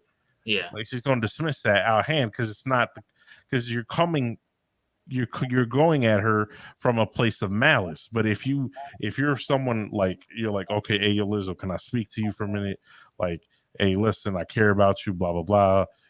You know, you weigh more than like me, and I'm like 6 foot, and I'm a man, and you like you can barely get in the bathtub. You know what I'm saying? Like if you go at it from a more like I feel like from a genuine place, they can still probably be pissed, but you're trying to help them. You're not fucking being like yada yada. You fat piece of shit, go lose weight. That's probably I'm probably like the fat piece of shit guy. You're probably like, hey Lizzo, like, let me just talk to you. So Right? Like but I feel like because you can tell the truth. That's why I say you shouldn't like automatically abandon emotions simply just because there are more effective ways to tell people the truth. I agree, yes, I agree. I'm working on that now. But it's just but even like in that logic, you like even guys who sit there and say, "Hey, for example, Lizzo. Listen, Lizzo, you're 34 years old. You are obese. That's just a fact. You're obese. No disrespect. You're obese. You're not gonna last that long in this. Don't you want to live a healthy and happy life? Being this weight, you can't be this weight at 40, 50, 60 years old. And the statistic proves people who live at 40, 50, 60, they're not your weight. So you have to do something about it now while you still have the chance. Even something like that, and that's not offensive. That's me telling the truth without being offensive. Even people like that, oh, you're fucking stupid. If she feels great, she feels fucking great. That's how No, bad it is now. right, but this is why like completely feeling like pure feeling is bad because you can feel great, but that doesn't mean you're actually doing well. This is Yeah. this is this is like I'm pretty sure some drug addicts feel great when they're fucking high as shit. It doesn't mean they're fucking doing well. Agreed. Like this is the thing. Like they're the people who are like, oh, leave her alone. She feels great. Are actually the ones who fucking like are going to be bitching about how she fucking croaked. Like Yeah, like when she fucking dies of a stroke or cardiac arrest, they're gonna be the same people. Oh my god, I wish I would have said something. Oh my god, why didn't no one tell her? Well, motherfucker, we tried to when she was 34, but 44, she fucking dies of a stroke. You're blaming us for not telling her when we tried to. And you said we're fucking assholes for going with fact over feeling. right. I mean, and that can apply to not only that, but like everything. That applies to everything. But that's the point of is just listen. The truth hurts. No matter how you put it, you can put it in the correct way, wrong way, whatever. The truth hurts. But at the end of the day, and this is just a fact, you can't run a society. You can't teach kids about feelings. You have to teach them about logical facts. That's how societies run. Like Right. that's unquestionably like the simple fact that we have that bitch who got fucking elected off of her fucking because she was a black woman and they asked her what a woman is. She says, I don't know. Oh my god. Yeah, that was insane. Like Oh my god. that blew my mind. I was like, Pretty we're man. actually in a place in society where we can't properly identify what the fuck a woman is. Or CEO, I don't know. Did you see that like girl who's like trying to run for senator? She's twerking. Oh yeah, I saw that. Yeah, Like and she's unapologetic. It's like bro, like yeah. Here's the thing. It's it's like shame. dude. Here's the thing, right? Back in the day, there was this concept, right? There was this thing called. And by the way, it's not like we're fucking ancient. By the way, we're in like our fucking 20s, Early right? 20s. But just even back when I mean back in the day, I mean like fucking 10 years ago. Like back then, there was this concept known as shame, right? Yes. Shame used to exist. Like shame now, like bro, I seen things on Twitter where I seen fucking females talk about how she would suck a nigga's dick. Like, why are you talking about that on a public platform? That there is no fucking shame. That's what's wrong with society. There's no shame. That's why that senator who went on TikTok and shaked her what appears to be like she looked like she was a big girl and still managed to be flat, right?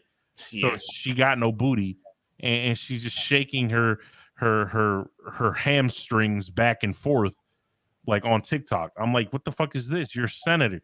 You're supposed to carry yourself in a certain way. Why are you clapping your cheeks for Professionalism. fucking votes? Professionalism. Like, what happened? Like, what happened to shaming? Like, shame is not a bad thing, people. It's really not. Like, shame is healthy. Like, not like too much shame is bad. We understand that, but the shame needs to exist in society because we can't go around like if you've seen the crazy shit that people post on social media and you're like, how the fuck did they post that? Like why did they think that was a good thing to say? Like why would you post that shit for everyone to see that? It's like whatever you want to do behind closed doors and your free time, go right the fuck ahead. But Yeah, you're go right ahead, man. she's trying to run for senator. And it's like, I'm sorry. Your logic to put that on social media. And CEO, and before I get that, me and CEO I think is 24, I'm 22.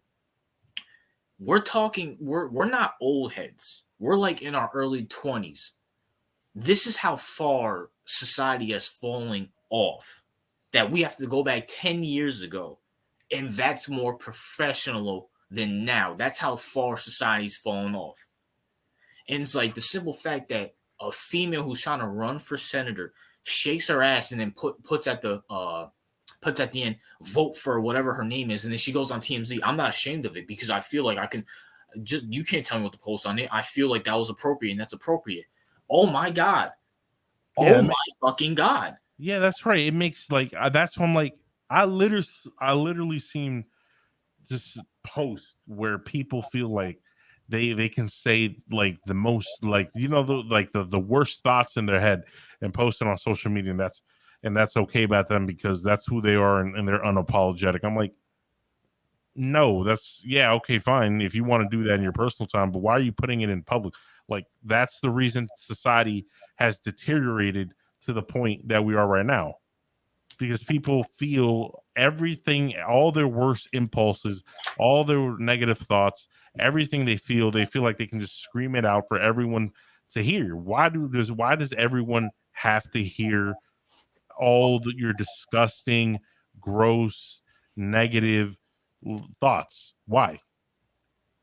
It just like it just boggles my mind that we live in like there's no shame at all in Yeah, like, society.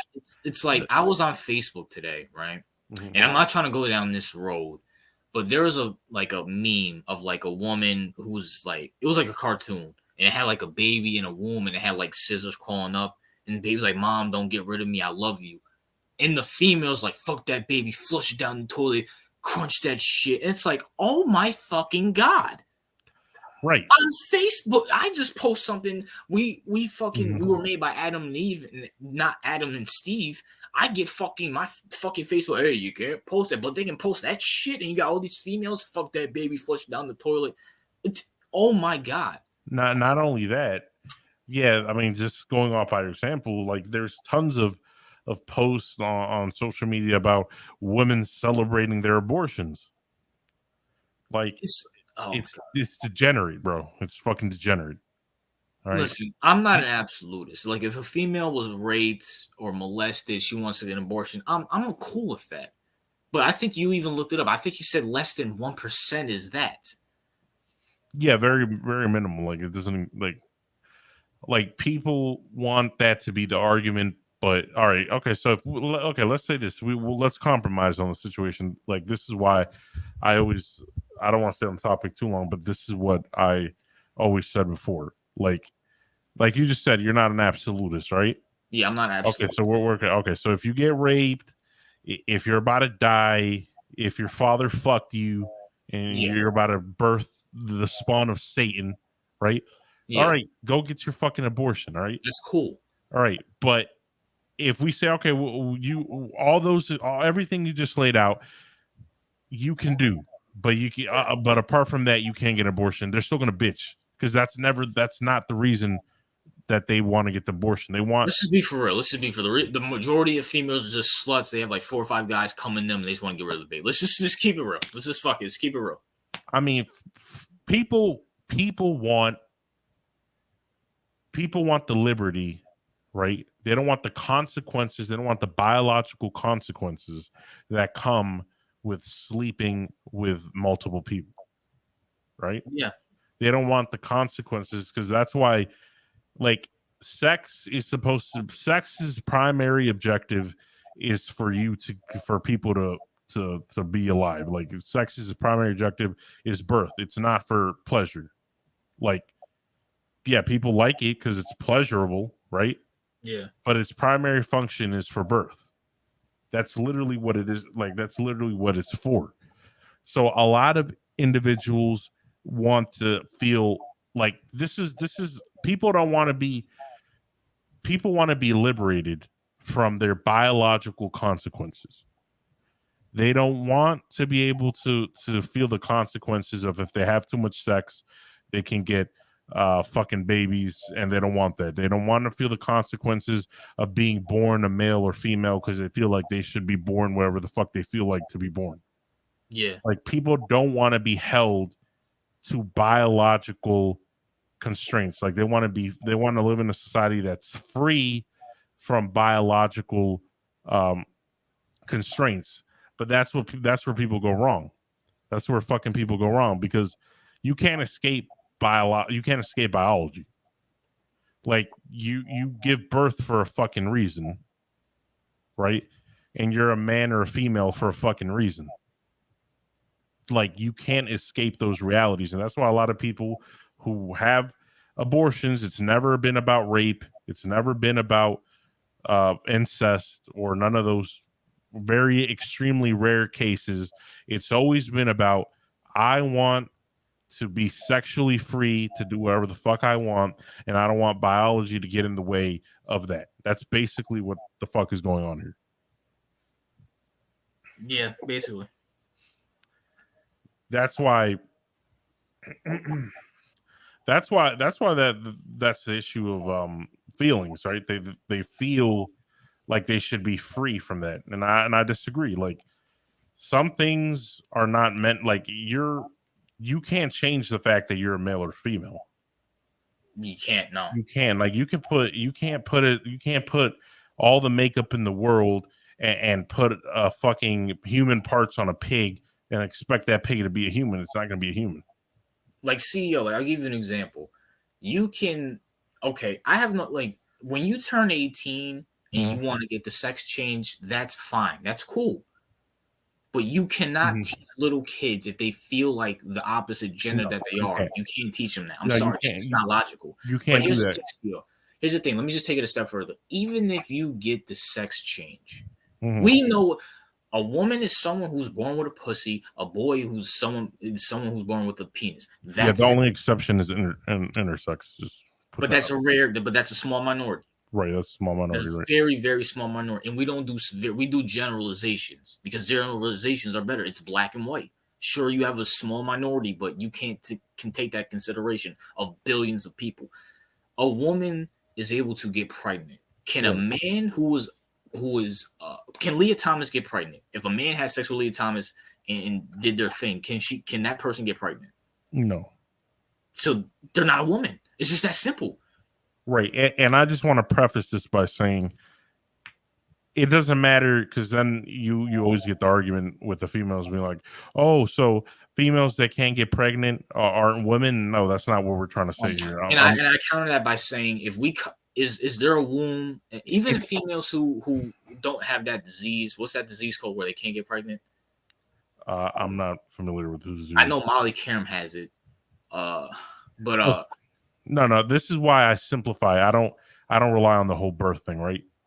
yeah, I rely on genetic code. If your chromosomes are double X, you're a you're a boy. female. You're a Oh, it's female. a double. I thought it was. Oh no, the boys have the XY. I think Right. right. If you're an XY, you're a male. That's how you define whether you're fucking female or a male. It's literally in Okay. your fucking DNA. But even like people who are like, oh well, even the woman who can't get pregnant, they're not women. Well, no. Do they have a womb? Yes. Do they have a period? Yes. Do they have a were they born with a vagina? Yes, that's a woman. Even if they can't give Right. birth, Yeah, that's why I it's stopped still a using woman. that argument because then come at like you people come at you with that dumb shit, being disingenuous, being like, "Oh, so that means," I'm like, "No, you know exactly what I mean." Yeah, like people will be like, oh well, I can't. I have a disease where I can't give birth. So does that mean I'm not a woman? No. Do you have a womb? Yes. Did you were born in a vagina? Yes. Then you're a woman. You have that disease. I'm sorry to hear that, but you're still a woman. Leah Thomas can't give birth because that person was born with a penis. Like you know Yeah, what I'm talking about. Like I hate those people who are just tic tac. no, Leah, yeah, she can't. Leah Thomas cannot get pregnant because he has XY chromosomes. That's That's a exactly why he fact. You can't. can't get rid of that. No, there's nothing. They can take her dick out. They can put breast on it. They Give can you estrogen. they can put Brazilian butt lifts on it. Nothing will change your genetic code. No matter Leah Thomas can have a mutilated dick, aka a vagina. Yeah. She can have the boobs, all that shit. Genetically speaking, if she dies and 1,000 years someone find her bones, they're gonna call her a man because that's where her That's a genetic code. valid point. I never even thought about it like that. So you can't change that. You can't fucking change that. And not only that, the same. This is why the same people that feel that Leah Thomas should be able to what's it called be in women's sports and all that shit because I think they give her the woman award or some shit like that, one of Yep. the Yep. year award. Yep. And they also gave Woman of the Year to a transgender woman. Okay, so you see, this is where it conflicts. So they gave Woman of the Year to a man. Yep. Isn't that sexist? No, it's not. You know why? Because like I have certain females now. I just love the fact. Now I think I mentioned this on Stream CEO. Mm-hmm. There's gonna be a war between the feminists and the LGBT, and I can't wait for the fucking back Yeah, because I mean, because it's already. They're called turfs, by the way. well I'm talking about like really mainstream, like where we see it like every fucking Right. day. Like, 'Cause- I'm really mainstream because what's the one thing, CEO? Feminists and LGBT, they were in holding hands together saying fuck men who believe in patriarchy or who don't want to listen to our feelings because it's absurd. Now they're about to go at it and I fucking love it. But my friend, I'm not gonna name the person, but my friend was telling me, well, that person feels like a woman, so they're a woman. no, no, Like, no. How? How does that work? How? Okay. How do you? Okay. Let me see. How do you? How do you, as a man, right, yeah, feel like something that you never been before? That makes absolutely no fucking sense. If I feel like a fucking elephant, does that make me a fucking like? How the fuck do I know what it feels like to be an elephant? Have I ever been a fucking elephant? no, So how the fuck does a man can think he is what he thinks a woman is, but he will never be what a woman is because he has an idea of what it feels like to be a woman, right? yeah, He has a stereotypical abstract idea of what it means to be a woman, but he will never feel or know what it's like to be a woman because he does not have a woman's brain. He does mhm, not have a woman's body. He was born a male. All right. Now he may have some kind of mental issue that makes him think that he's something he's not, yeah. and that's a legitimate problem. That's something else. We shouldn't empower it though. But you should empower, right? That's the thing. And this was I was discussing something before. When there was this woman who wanted to look like a Barbie, like those females that want to look like a Barbie, Yeah, and then they go to doctors to mutilate their bodies to look like a Barbie, yeah, and then they don't stop, and they don't stop because it's a disease. They yeah, they want to basically it's body dysmorphia. They want to fucking mutilate their body until they become something that they can't be because they're not that. yeah, And this is why introducing these ideas to someone who is too young, like a kid or an elementary kid, is a bad idea because you're going to confuse them, right? yeah, It's funny that now all of a sudden we're getting a shit ton of transgender cases like none like we've never seen before, right? yep, We've never seen these. And what do people say that support this shit? Oh, it's now because they feel free to do so. No, gender dysphoria is a very rare condition.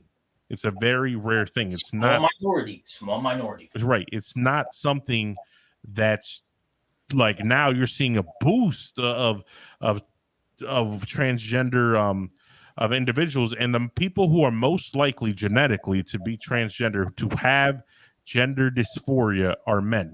This is statistically. This is why you see more, like, I guess, men wanting to be women than the reverse, right? Yeah, And it's because men are more likely to suffer from gender dysphoria. yeah, Women, on the other hand, not so likely. But nowadays, you see a boom of a lot of women trying to be men, even though this was not the case a fucking few years ago. And that's because, as a society, we are confusing kids, we're confusing young teens that if they feel uncomfortable with themselves, if they feel weird, that means they're not comfortable being their biological sex. They're not comfortable being what they are. We're basically telling them, we're confusing them into trying to be things that they're not. So what happens? The kid starts to think that he or she is the opposite gender. They start to switch. They do hormones, estrogen, whatever. And then when they're adults, they fucking kill themselves because they fucking find out that they're not really that. or matter of fact, CEO, go look at the cases of people who want to switch back to the gender and say they made a big mistake. They don't show that statistic. No, they don't, because it runs against their narrative. Not only that, the suicidal ideation rates of people with who transitioned, right? People who wanted to be a fucking woman and where they The were other a man, gender. Yeah. right? Yeah. Those people, even when they transitioned, their suicide rates still were high. They were still the same as if they never transitioned. It's almost like gender dysphoria is actually a mental condition and not just a feeling. Like people talk like, isn't it funny how people always rave about mental health, mental Mhm. illness, but they Right. ignore this fact? No, because before gender dysphoria was treated like a mental illness before, right? Yeah. Now it's not treated as such. And this is where people are wrong. Yeah. Gender dysphoria, people who suffer from legitimate gender dysphoria, not some random confused people. I'm talking about people who legitimately suffer from gender dysphoria have high suicide rates. And this is because there's something wrong with them. They feel something that does not exist. It's a delusion. Yes. They're delusional, and I mean that respectfully. They're delusional, and that's why it's a mental illness. It's not something to be treated. It's something that should be treated. It's not something that we should just be like, oh, okay, because you feel like you're this, we're going to change everything about society to fit your delusion about yourself And ruin it for everybody else. and ruin it for everybody else. So that means Leah Thomas, you may be a man, but we're gonna make everything you can now go in the women's restroom, change, take your dick out, and swing it in front of all those females. It doesn't matter how they feel, right? It doesn't matter how they feel. It only matters what you feel. Yeah. And I'm like, no, that's not how society should work. I'm like, when people get mad at Leah Thomas, I'm not mad at Leah Thomas. I think she's mentally ill. Yeah, I'm not mad. I'm I'm not not mad at I'm mad at the people who enable this type of delusion. The people who know that Leah Thomas is not a woman and they still claim she's a woman, that she should be treated like a woman, she should be able to compete in women's sports, she should be able to use women's bathroom, all this bullshit. Those are the people who are destroying society. I don't blame Leah Thomas. I think Leah Thomas is confused and ill. Yeah. So that's why feeling is dangerous. That's why running shit on feelings is fucking dangerous. It's fucking disgusting. Can't run a society like that. And it's just, it boggles my mind. Like, look, I think I told this story on the stream. I remember when I was like a little kid, Mm-hmm. and my sister had me put on some like fucking pink shirt that she had, right? Okay. And like I was going around, my sister was acting like I was like a fucking girl, and my dad Okay. came up to me, slapped the shit out of me, and slapped the shit out of my sister. Mm-hmm. Right. Wait, hold on, for like 1 minute. Right. Here's the thing, because a lot of kids growing up, and this is why parents who try to let their kids like, okay, you're 5 years old, you can decide what you want to be. Those parents are fucking not only doing a disservice to their kid, but they're also abusing their child.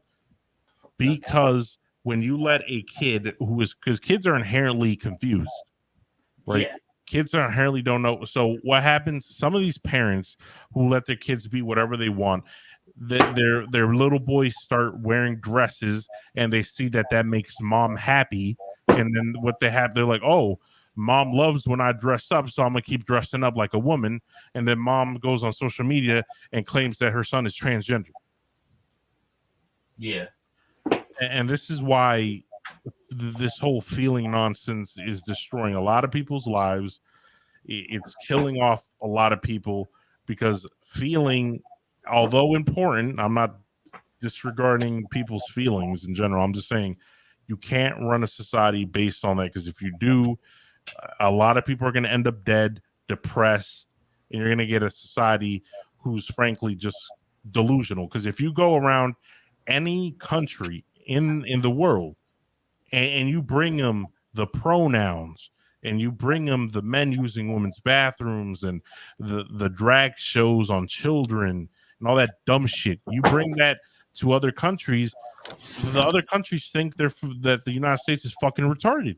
All right, my bad. Not sorry, I didn't finish the story. There was a fucking like spider on my wall, and I don't know if I got it or not. I fucking hit it, but if it comes back, I'm gonna fucking kill that shit. But the story is, my sister had me wearing like one of her pink shirts, whatever, and she was treating me like I was a little girl. My dad came over, slapped the shit out of me, slapped the shit out of my sister, said, "Don't put that fucking shit on. You're a little boy, and don't fucking put that on your brother. He's a fucking boy." And Okay. then when I think I was like 7, 8 years old at the time, I didn't understand, but now I understand. It's like he didn't want me to be fucking confused, Right. and that's the point. He knows my pops. R.I.P. to him, man. I'm so glad I actually had a father to actually, fucking tell me this shit. But like, Right. he didn't want me to be confused because you want to talk about kids fucking change their feelings every hour. Like they'll be mad at you one day, they'll be mad at you for like an hour for not letting them have a lollipop, and then when it's dinner time and they see you made chicken, they'll fucking love you again. That's just a fact. Like we can't run society. Okay, feelings are important. Is when you and your girlfriend get into an argument, and after the argument, you go talk to say, "Babe, why are you mad? Why were you mad about this, that, and the third?" That's when feelings are important. But Mhm. to run a society, to have functioning people in that, feelings should be the last fucking thing. Sometimes you gotta you have to see what's working and say it's working. We have to continue it. That's just a fact. Fuck how people feel. Mhm. Right. It's, but go ahead to your point. I didn't want to interrupt. No, my point was just like if you take all the crazy pronoun shit and all the problems, the societal problems that we're having in the United States, and you take it to another country, the country's going to think that the United States is crazy, and they wouldn't be wrong about that assessment because the vast majority of countries around the world don't have this problem that we have right now. And you know why they don't have this problem? Because they're too busy figuring out where their fucking next meal is going to come from. Yeah, Our society has gotten to a point where we're focusing on issues that do not exist. facts. Well, like, why are we discussing people's pronouns? Like, who on planet Earth wants to be called they, them, zer, zir, whatever the fuck? Like that is such a first world problem. That's not even a first world problem. In Russia, I tell all these fucking feminists or all these females who come at me for being quote unquote toxically masculine and stuff, go to fucking Russia and talk all this dumb shit that you're talking. Go to Yeah, China, talk all this dumb shit you're talking. I promise you'll be in a fucking jail quick and fast. Quick, fast, and a hurry. you're either They gonna don't be play in that a shit. you're either going to be in a labor camp or in like a mental institution in one of those places because Because they don't play that shit because they they don't, know that shit is not they know that's a mental illness. they're going to be like what, like no, that's what I'm saying. No other country apart from the United States and some European countries have Yeah. this issue because the vast majority of the world, like, they'll look at you crazy if we even just tell them exactly what we're talking about. They're going to be like, that is such a non-issue. That is That's not an issue. That's not an issue. That's right. Like we're literally having a discussion about what a man and a woman is. That should never be a fucking discussion. It's like it's, the Like simple fact we have a senator that doesn't know what a woman is. no, and the Supreme Court justice doesn't know what a woman is. And she fucked up because she said I'm not a biologist, which means that which means that woman is dependent on being a female, which it is, by the way. So she kind of fucked herself up by saying that in the first place. But this is why the United States is deteriorating as a society because we're focusing on dumb issues. This shouldn't be a fucking topic in the first place. It really like it is. Isn't that the bitch that Joe Biden was talking about? Who like Joe Biden came out and said the senator's gonna be a black woman or some shit like that. That dumb Yeah, I shit. think so. I mean, Biden is fucking confusing, damn so. And once again, people, for disclaimer, I think I speak for CEO. I'm not Republican. I'm not Democrat. I'm non-political. If I even wanted to vote, I don't even know where to vote. I don't think I'm even registered to vote. I'm none, but I'm just pointing out the stupidity of this. Yeah, I'm a libertarian, by the way. So Yeah, yeah, libertarian. yeah, I'm a libertarian because a lot of people are gonna think I'm a conservative, but I'm actually not a conservative. I'm a libertarian. Like, there's a lot of shit that conservatives say that I don't agree with. But here's the thing: though, they don't overtly shove it down my throat. They'll just say, "Okay, agree to disagree. Let's move on." Right, like if you right, like that's the thing. Where a lot of people are noticing, like, because the whole, let's be honest, like the whole feelings bullshit is being pushed primarily by like leftist bullshit. Like Yeah. Yes. that's primarily where the whole feelings nonsense is coming from. And that's why we're talking about it. Because yeah, I had a lot of issues with conservatives in the past. I don't discuss that because they're not as annoying or as toxic as leftoids are right now. Like, prime example, I think conservatives don't like birth control. I think a lot of bitches are not suited to be moms, so I'm all for fucking birth control. Right. I mean, yeah, I agree. A lot of things. There's a lot of things I don't agree with conservatives on, but the thing is, even though I don't disagree with them, like, okay, they don't like birth control. I don't think that's the end of the world. Like, Yeah, I it's a think, fact. I think the left's like push to want to change biological reality is a more pressing issue than whether someone thinks birth control is important or not. And not only that, they're teaching it to our youth, the future generation of America. Yes, yeah, I agree. Like the kids, like this whole and this whole thing with the kids, like the obsession of teaching kids, is getting creepy. Like, I try to tell you, nigga. I try to tell y'all this. Is that they're pushing it onto kids. It's a whole agenda.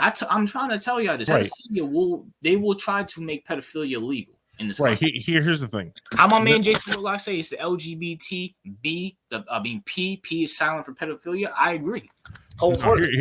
Here's the thing. I don't think, like, I think they're grooming children, but not like for the most part. There are some like there are some pedophiles in there, but I think for the most part they are grooming children, but for their ideology more so than sexually. That's where I would diverge from someone like Whitlock, right? That I think that their main goal is to get kids to think like they do, right? More Yeah, so than like trying to like screw little kids. but CEO, and this is just statistically proven, the majority of pedophiles Mm-hmm. are homosexual people. Like I would love to see that study because I have not seen that yet. To be Look it honest, up. Look it up. The molestation of little boys is usually homosexual men. yeah, I mean if you look at it from because if you I'm gonna have to look that study up real quick. But I wouldn't be surprised only because like usually when like a lot of the stories that you get are usually like grown men like perving on boys, little boys. I So mean, let's speak for what heterosexual man would molest a little boy. no, that's what I'm saying. That's exactly what I said. Like that's why I Oh, wouldn't okay. be I thought surprised. you were like saying like, oh, I kind of disagree with that. I was about to say what? No, I said that's why I said I don't like I said I would have to research that, the numbers, right? Yeah, But I wouldn't be surprised because the vast majority of like, for example, like, oh, when you hear all these the Catholic Church stories, right? yeah. Like the majority of them are like priest men perving on little boys. That's a prime example. The fucking Pope. Right, Oh my like the god. fucking Catholic Church. Like that's literally like a Tell me prime. he's not a homo. No, that's what I'm saying. Like that's why I wouldn't be surprised. But it just boggles my mind that like just going back to the, because I don't want to go down that road Mhm. fully, but it just boggles my mind. This is just going back to my point. This is we're talking about all this shit for Mhm. one reason. It's because in society they're trying to push feelings over truth and fact. Right, I agree. And before I want that, I'm going to say that just because, like the whole like like LGBT, I don't think that because you like if you are gay, like that makes you a fucking pedophile. Like let's get that. I want to Okay, make yeah, sure. yeah. Not I want all to clear gay that people up. are pedophiles. Not all gay people are. I have on contrary belief. I know some masculine podcast that I'm like the guy that I have no problem with homosexuals. What I have the problem is that they're pushing it, they're celebrating it, and not only that, they're pushing it to little kids now. I don't like that. You're not special because you take dick up your ass. I'm sorry, you're not. Go to make a sports reference. Kyle Nassib should not have an award named after him because he's gay. No, He's an average football player. yeah, that's why I do think that the special treatment comes into play. Yeah. So I don't think like I don't because I don't want us sounding like we're against because we are against like this whole movement to like this whole LGBT movement, but that doesn't mean I'm against like people who are gay. I want to make that I clear. me and C I have nothing me and I probably speak for CEO too. I have nothing against gay people. Whatever you want to do in the bedroom, I don't give a fuck. But Mhm. the problem lies is when you're pushing it. You're pushing it. My problem is when you push like gender theory on kids. That's mainly my issue. Like pushing like all the gender theory. Okay, yes, Those gender. I have no problem with trans people, and I'm pretty sure CEO doesn't either. But you're pushing it on little kids, and you're saying, "Well, if that's how they feel, that's how they feel." I'm sorry, no, that's just not how it works. no, I don't. Yeah, I don't subscribe to gender theory. So yeah, definitely not. And then the fucking gay thing. Okay, they might not be pushing it on little kids, but the simple fact that Carl Nassib got a NFL award named after him, he's like talked about like he's this great athlete, but you look up his stats, you look him up on he's a nobody. Like No, CEO, not to like go down this rabbit hole, even though we're like 2 hours in, and I think people enjoy it too. I think I told you this. I was watching the NFL awards. They're talking about offensive player of the year, defensive player of the year, MVP, rookie of the year, all this other mhm. shit. They have a gay award named after Carl Nassib. What does your sexuality have to do with anything with football? And why is an award on an NFL football It award shouldn't. show? Your sexuality should have zero. Like it has nothing to do with football. Like that's why. Like I don't. And this is where I don't even blame like I don't blame Carl Nassib. Like I blame the media. I blame the NFL for because Carl Nassib could be like, "Oh, I'm gay," right? Yeah. And then the media makes it a big deal. That's what happened. But here's the thing, though. He can say, "Listen, I don't want any special treatment. I don't want an award named after me." Yeah, he could do that. Like he could do that. I agree with you. He's fanning the flames at this point. Yeah, I agree with you. Like he should like a precedent. Like you can't like you. He should be ashamed of taking an award based on his sexual preferences. Yeah, I agree with that. Or matter of fact, what's that asshole's name? What's that fucker's name? What's his name back in the day? Oh, fucking god. Michael Sam. Yes, Michael Sam, that asshole. Like his whole like people like he was a good player at Mizzou. I'll give him that. He was drafted, even though people say he was overdrafted. It is what it is. The simple fact that people like he goes on TMZ back in the day. Mhm. TMZ, the reason why I'm not in the NFL, come on, man, it's because I'm gay. No, dude, it's because you suck. I Yeah, seen you. You suck. yeah. He was trash. Yeah, he was. It wasn't because you know how many gay NFL players there are that we don't know they're gay. Like Yeah, there's probably quite a few that are closet homosexuals. but they'll That like doesn't use mean the excuse that they won't like they won't accept the fact that they suck. That's why I'm not in the NFL. No, it's because you suck, dude. right. And yeah, that's the same argument I had with Kaepernick. Like you, no, the nigga I was sucks. thinking about that too. It's Like, fucking let's be trash. clear. If Aaron Donald came out as gay, you think the Rams are gonna cut him? No, Hell no. Hell You no. think if Patrick Mahomes came out as gay, you think the Chiefs are gonna cut him? No, they're probably gonna give him a fucking parade. Yeah, because you know why? Because he's gonna throw 50 fucking touchdowns and go to an AFC Championship game. Right. Like, and same thing with Kaepernick. Kaepernick was garbage in 2015 when Jim Harbaugh left. He was flat out garbage. Dude got benched for playing Gabbard of all people. Then Jesus. he takes a knee. No, he sucks. Why would you bring a guy who's hurting your ratings as a backup quarterback? Right. Why didn't he take a knee in the Super Bowl? By the way, that's why I just want to preface it, to make Oh, sure. because why would he hurt his brand? Colin Kaepernick was probably one of the hottest fucking red hot athletes at the fucking time before Cam Newton took that fucking role. Right, but that's what I'm saying. Why didn't he take a risk with his sponsorship Super Bowl, take a knee at the Super Bowl? But he didn't. As soon as he got benched for Blaine Grabber, that's when he cared about police Yeah, brutality. because this nigga he was mad he got benched and he took a knee. And you know what? I'll give him credit. He's in history. Maybe for the wrong reason, but he's in history. Everybody, when he dies, he's in history forever. He's set me. He doesn't even have to play a snap in the NFL ever fucking again. Right. But the simple fact that the Raiders are talking about fucking signing him. Warren Sapp came out. I saw him. I saw his workout. He's not fucking good. He can't throw the ball anymore. Warren Sapp's getting shitty. I'm sorry. Warren Sapp is a Hall of Fame Super Bowl winning caliber, one of the best players to ever step foot in the NFL. I'll take his word over you idiots in the media who have a clear agenda about how Colin Kaepernick played. I'm sorry, a 34-year-old who was declining back when he was in his late 20s, who hasn't played in like 5 fucking years, he probably sucks now. Just saying. Yeah, he's probably trash.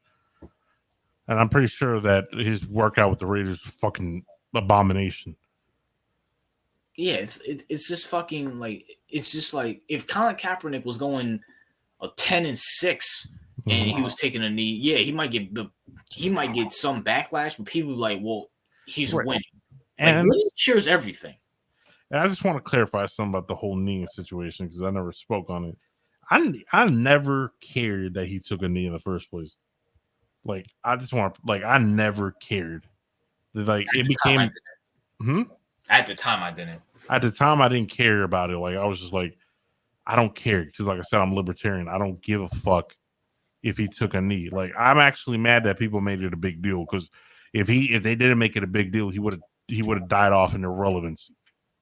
Yeah, it's like it's not the if he would have took a knee and if Shannon X Sharp, the guy who loves to date white women, if he wasn't on fucking the Skip and Shannon show and Skip's white guilt ass and Shannon Sharp with his stupid Malcolm X glasses, the NFL needs to listen, and Stephen A. and those clowns, like if they weren't pushing it, if it wasn't like a big mainstream thing, I wouldn't care. It's a simple fact. I want to talk about sports, and you're talking about why is Colin Kaepernick not getting signed?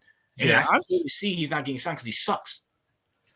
Yeah, and I know this is slightly off topic, but like I hate that it's always like people like Shannon Sharp who almost exclusively date white women who always feel like they need to be like super pro black. It's fucking hilarious to me. Like they're always like, oh, support black women, support this and blah blah blah. And yet they would never date a black woman. They date exclusively white women. I wonder why. Listen, I'm fucking biracial. I have no problem with anybody dating whoever you want to date. Right, I don't give a fuck. But don't sit here and tell me you're Mr. Pro Black, but you're fucking dating white. Well, you're dating Becky, which is fine, dude. And it's funny. It's him. It's Brian Flores. It's Jalen Rose. Who else can I throw in that category? I'm like fucking Colin Kaepernick. Ness Nitty's not fucking black. So it's like, let's support black women. Why are you doing this to black women? Exclusively dates white women. Hilarious. Or fucking Kyrie Irving, Mr. Pro. I love black women. This, that, and third. But when he was with the Cleveland Cavaliers, he was banging out every fucking white girl he saw. Right. That's what I'm saying. Like I feel like, yeah, it's like a cover up. Yeah, it's a cover up, right? It's like an insecurity to have. Like, oh, I need to be extra pro black because I have a white girlfriend. LOL. Yeah, it's like they'll like be like scared, like all the black woman. Like you saw the backlash that Bronny Jr. got for taking a white woman to the prom. Yeah, I feel like that backlash is mainly black females tripping over that shit. But that's what they want to avoid. Yeah, that's what I'm saying. They want to avoid. Yeah, because I mean, maybe they should look into that. Why do we should probably do a topic on that later. What? Like why all these like black males just want to date white females and the like Yeah, we the should do a topic on that. I actually have to. Yeah, that's actually a good topic. yeah, But let's do that for later. just getting back to the point is that, but just getting back to the original point, just even just talking about Kaepernick and just let's just leave it at sports. It's like just people are so upset Kaepernick didn't get a job. And it's like he took a stand for something for something that's good. I feel like that shouldn't discredit him a job. It's like, okay, what about the fact that the guy fucking sucked and he was like 5-20? You're just gonna ignore the fact that his stats are trash. When you watch him on the field, he's trash, and just go off feelings that he's doing something right Right. for taking a knee. And the narrative is so completely bullshit too, because literally when he kneeled after that season, the Broncos literally offered him a contract to be their backup. He declined it because he wanted to be a starter, right? Clearly, he wasn't a starter at that point. He was trash. He got benched for Blaine Gabbert. He was not a starter. He didn't deserve starter money. He wanted starter money. So he said no. He declined all the backup options that he received. What happened in Baltimore? My Ravens wanted to sign him as a backup.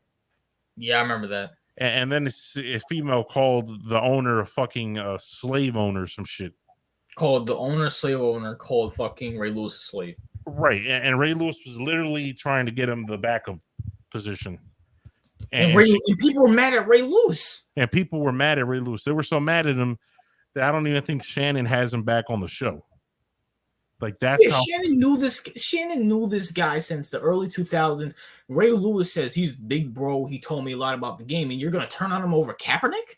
Yeah, and he's gonna turn on him over fucking Kaepernick. Like that is like I'm sorry, that's not a friend. That is not a friend. That isn't a friend. Shannon, that's why I don't take Shannon Sharp seriously. But all this fucking situation, over Colin Kaepernick. The man was given multiple opportunities. He declined them. What happened? They gave him a specialized workout that they would never give to any other NFL ex-NFL player but him, simply because he's Colin Kaepernick. Guess what? He decided not to show up to the workout because it was in a location he didn't want it, because he couldn't bring his own film crew. And my thing is this: why would you bring you haven't talked in like years? Why are you bringing a film crew? What are you gonna say? Exactly, because he's like, oh, they're gonna paint a false narrative around me, and I'm like, no, they're not. They're giving you a specialized workout, but you want to bring your own film crew. You don't like the location, so you abandoned it. You abandoned that. So then what happens? He bitches, his fanboys bitch. He gets another workout with the Raiders. Multiple people, including Warren Sapp, said that the fucking workout was atrocious. He was fucking disgustingly horrible. Yeah.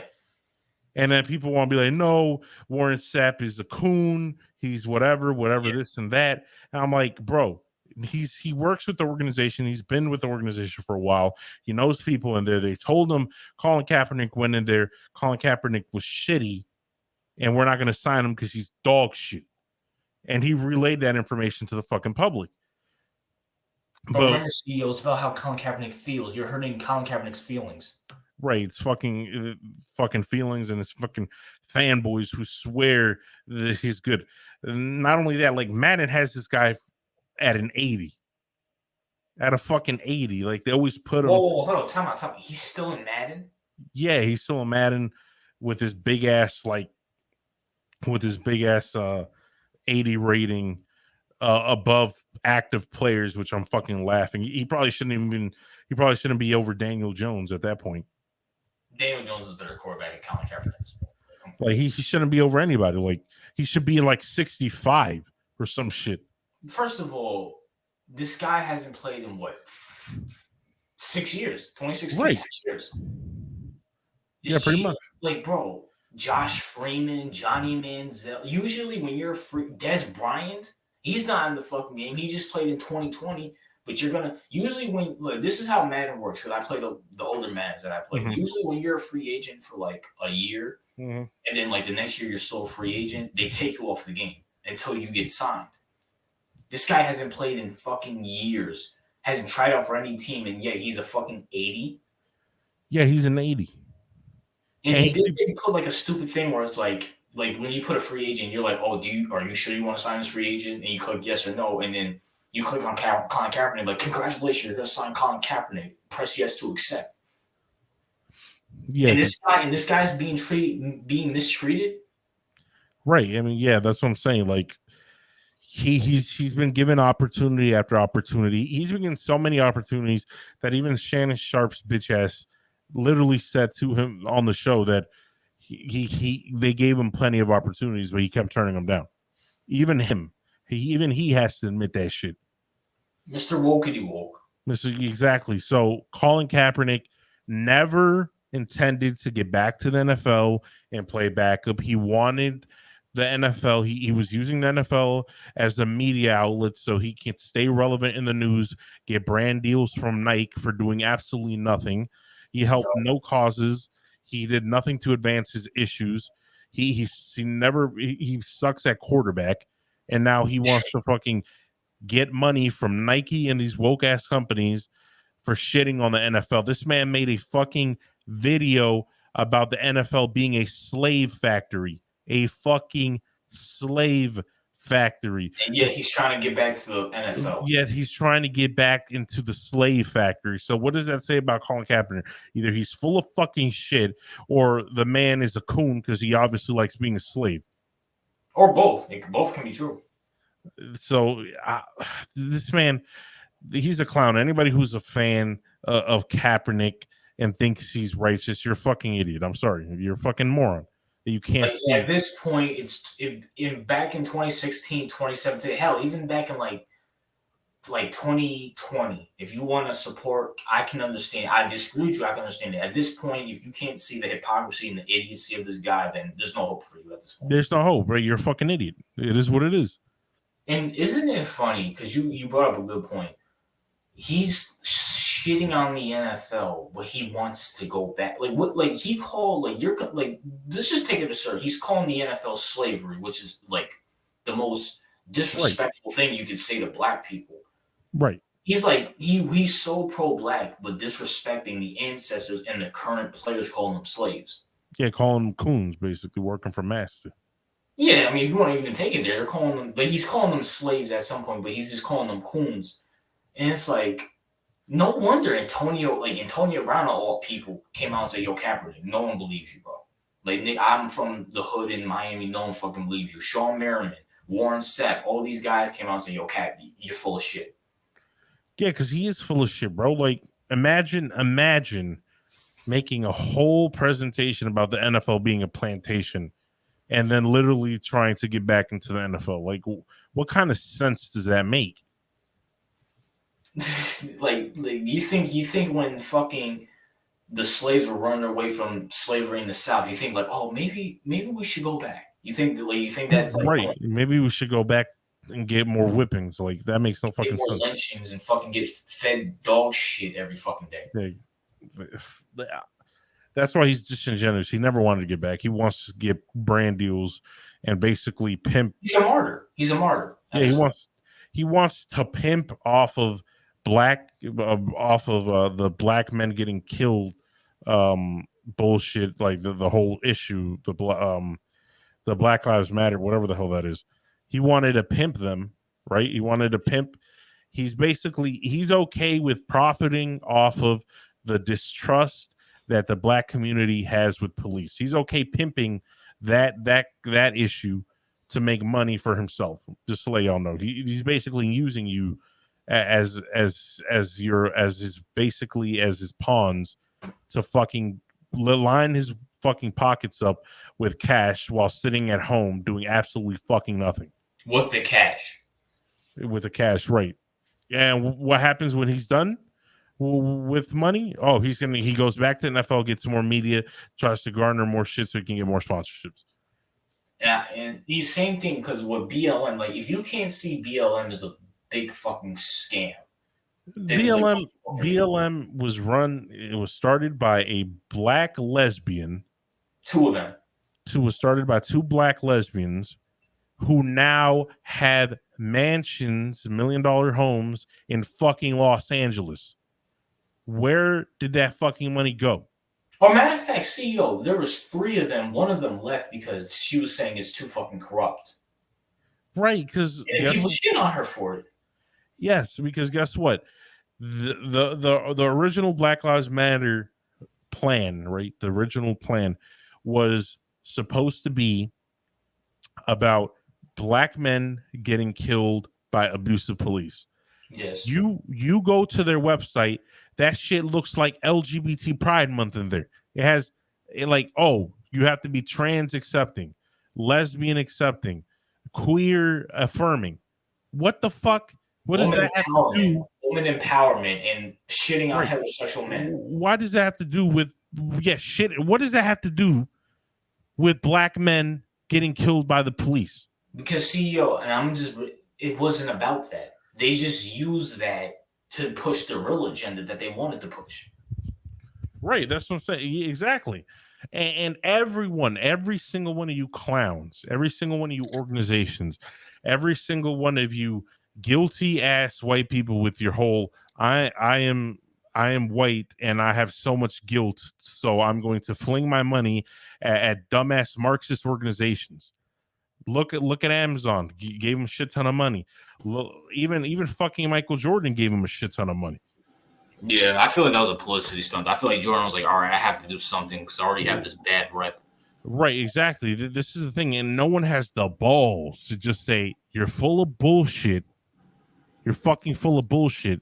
I'm not giving your Marxist organization not a fucking penny. Like at this point, it's like if you can't see the bullshit now, then you're never gonna be able to see it. Right. Even if I'm a billionaire, if I'm Michael Jordan, I'd rather cut my left nut off than give $100 million to Black Lives Matter. Just cause. Just fucking cause. Like, because why? Because, oh, the black community is going to shame me because I don't support a fucking, basically a Marxist, a gay Marxist organization masquerading as a black empowerment movement. That's basically what Black Lives Matter is. All they did is take a problem.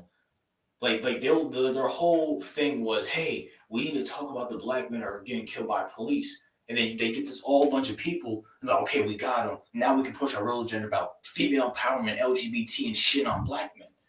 What? Mm-hmm.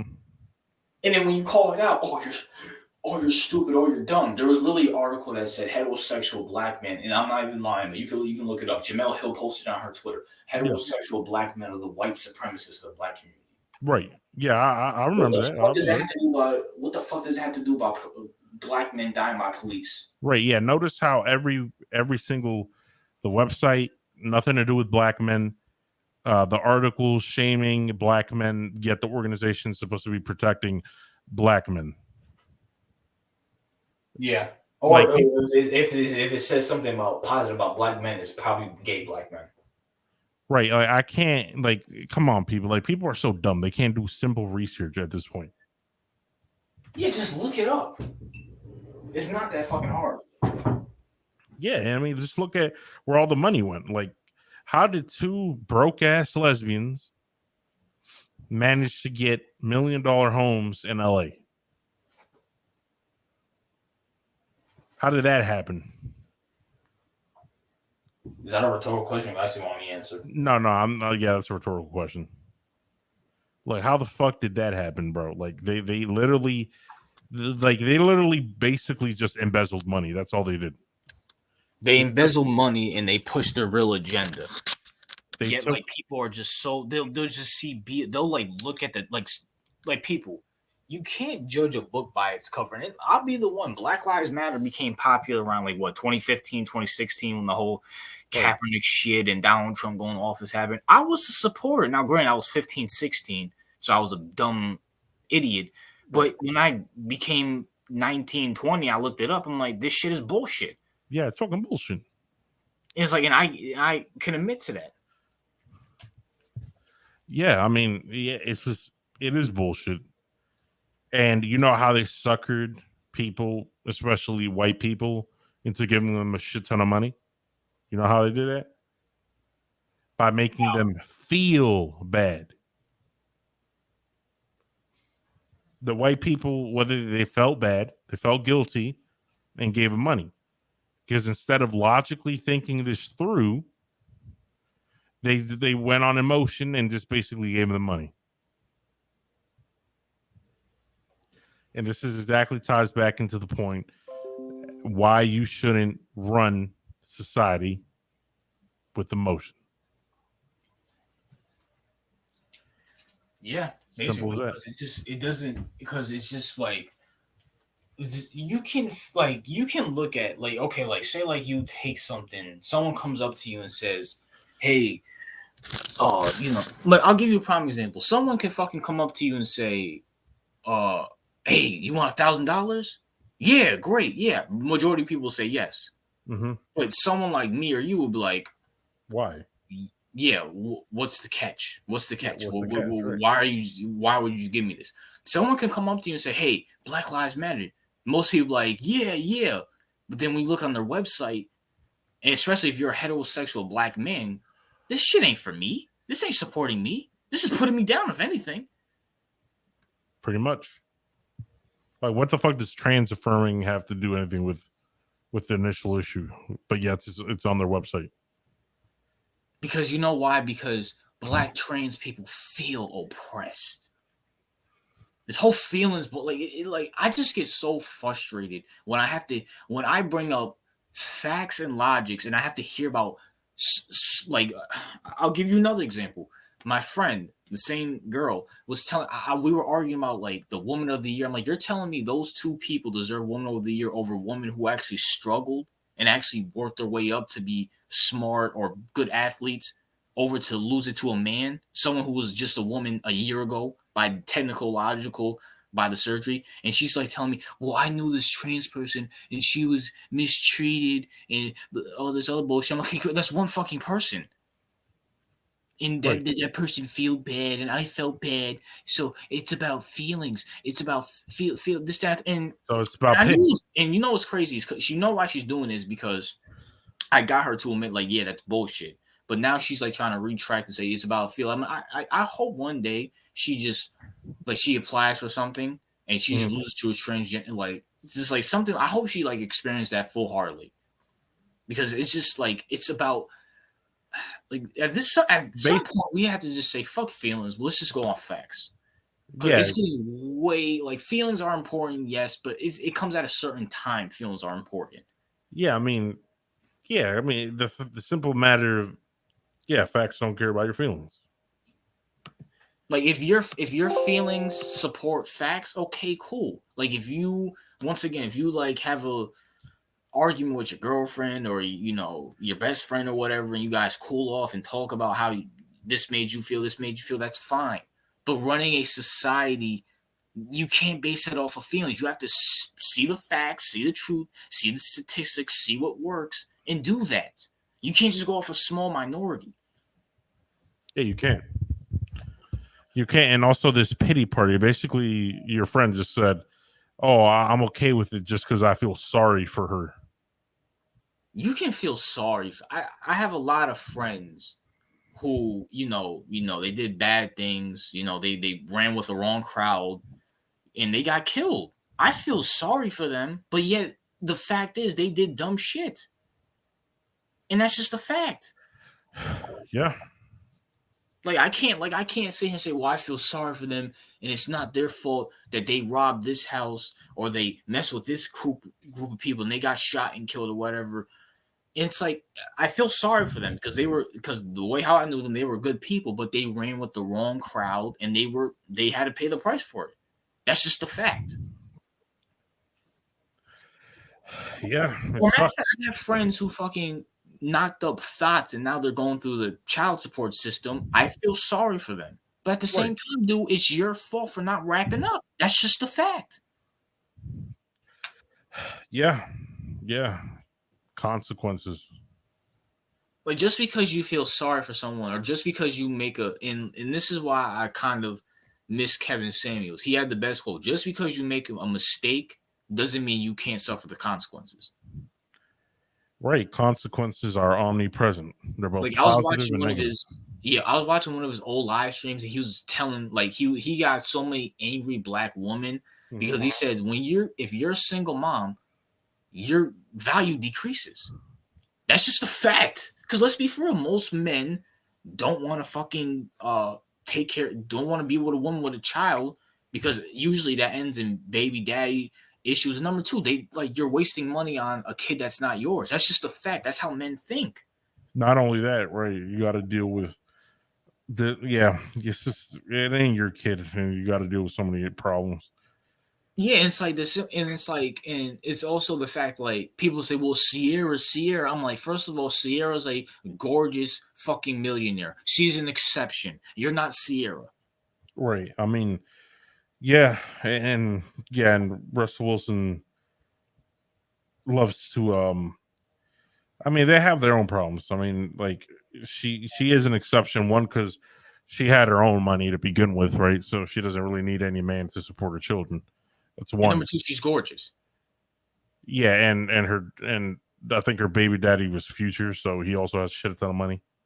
So it's not Yeah, like it's like she doesn't need Russell. Like people are saying, "Well, Russell Wilson dates Sierra." I'm like, that's a small minority though. You're comparing yourself to Sierra. You live in right, you live in and that's Project B, and you're comparing yourself to fucking Sierra.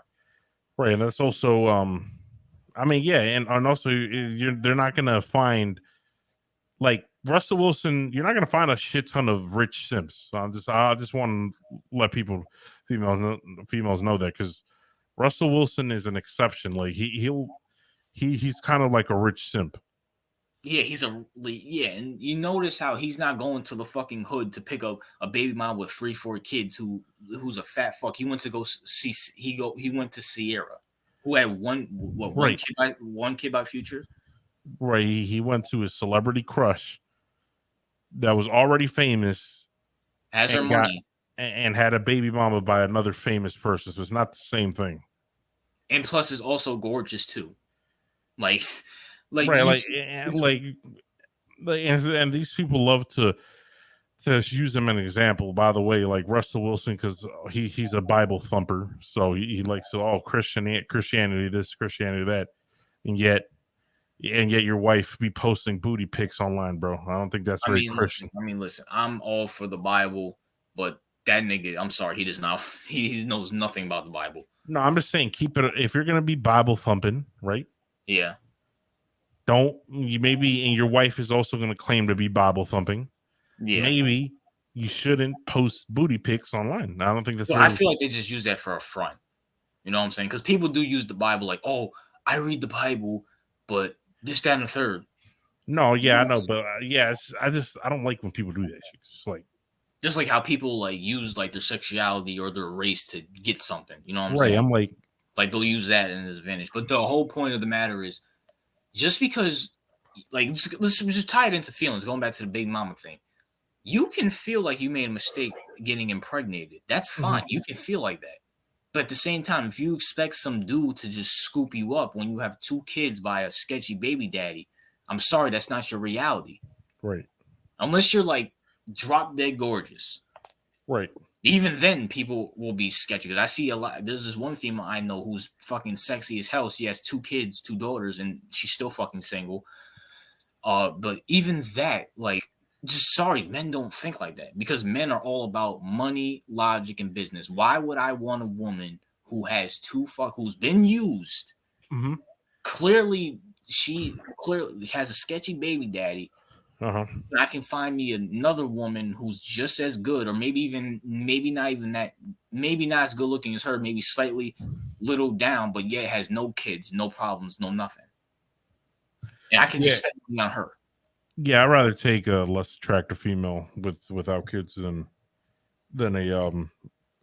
a super attractive female with like multiple kids, and I ain't doing that.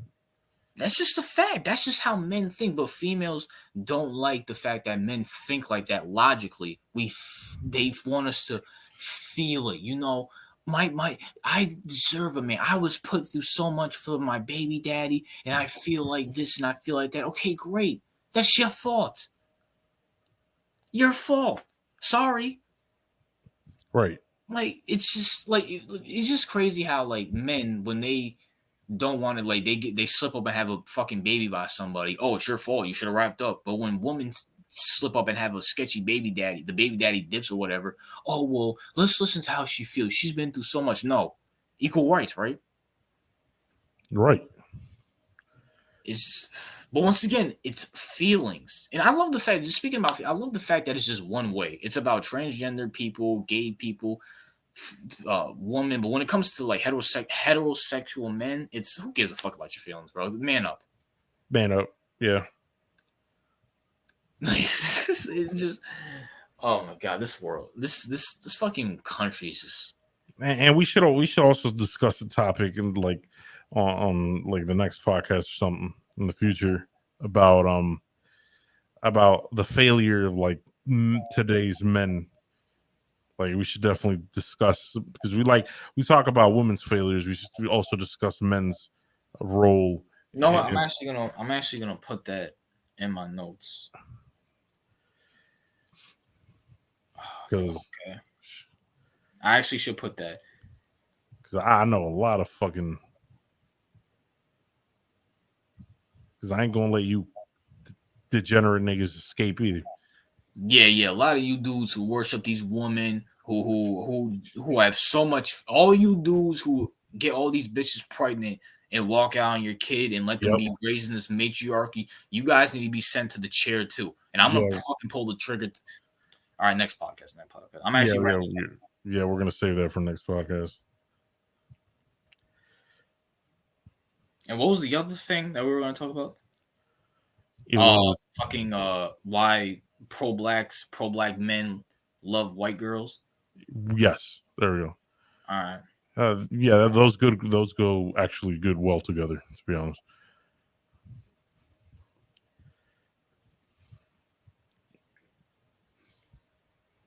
Oh shit, I misspelled.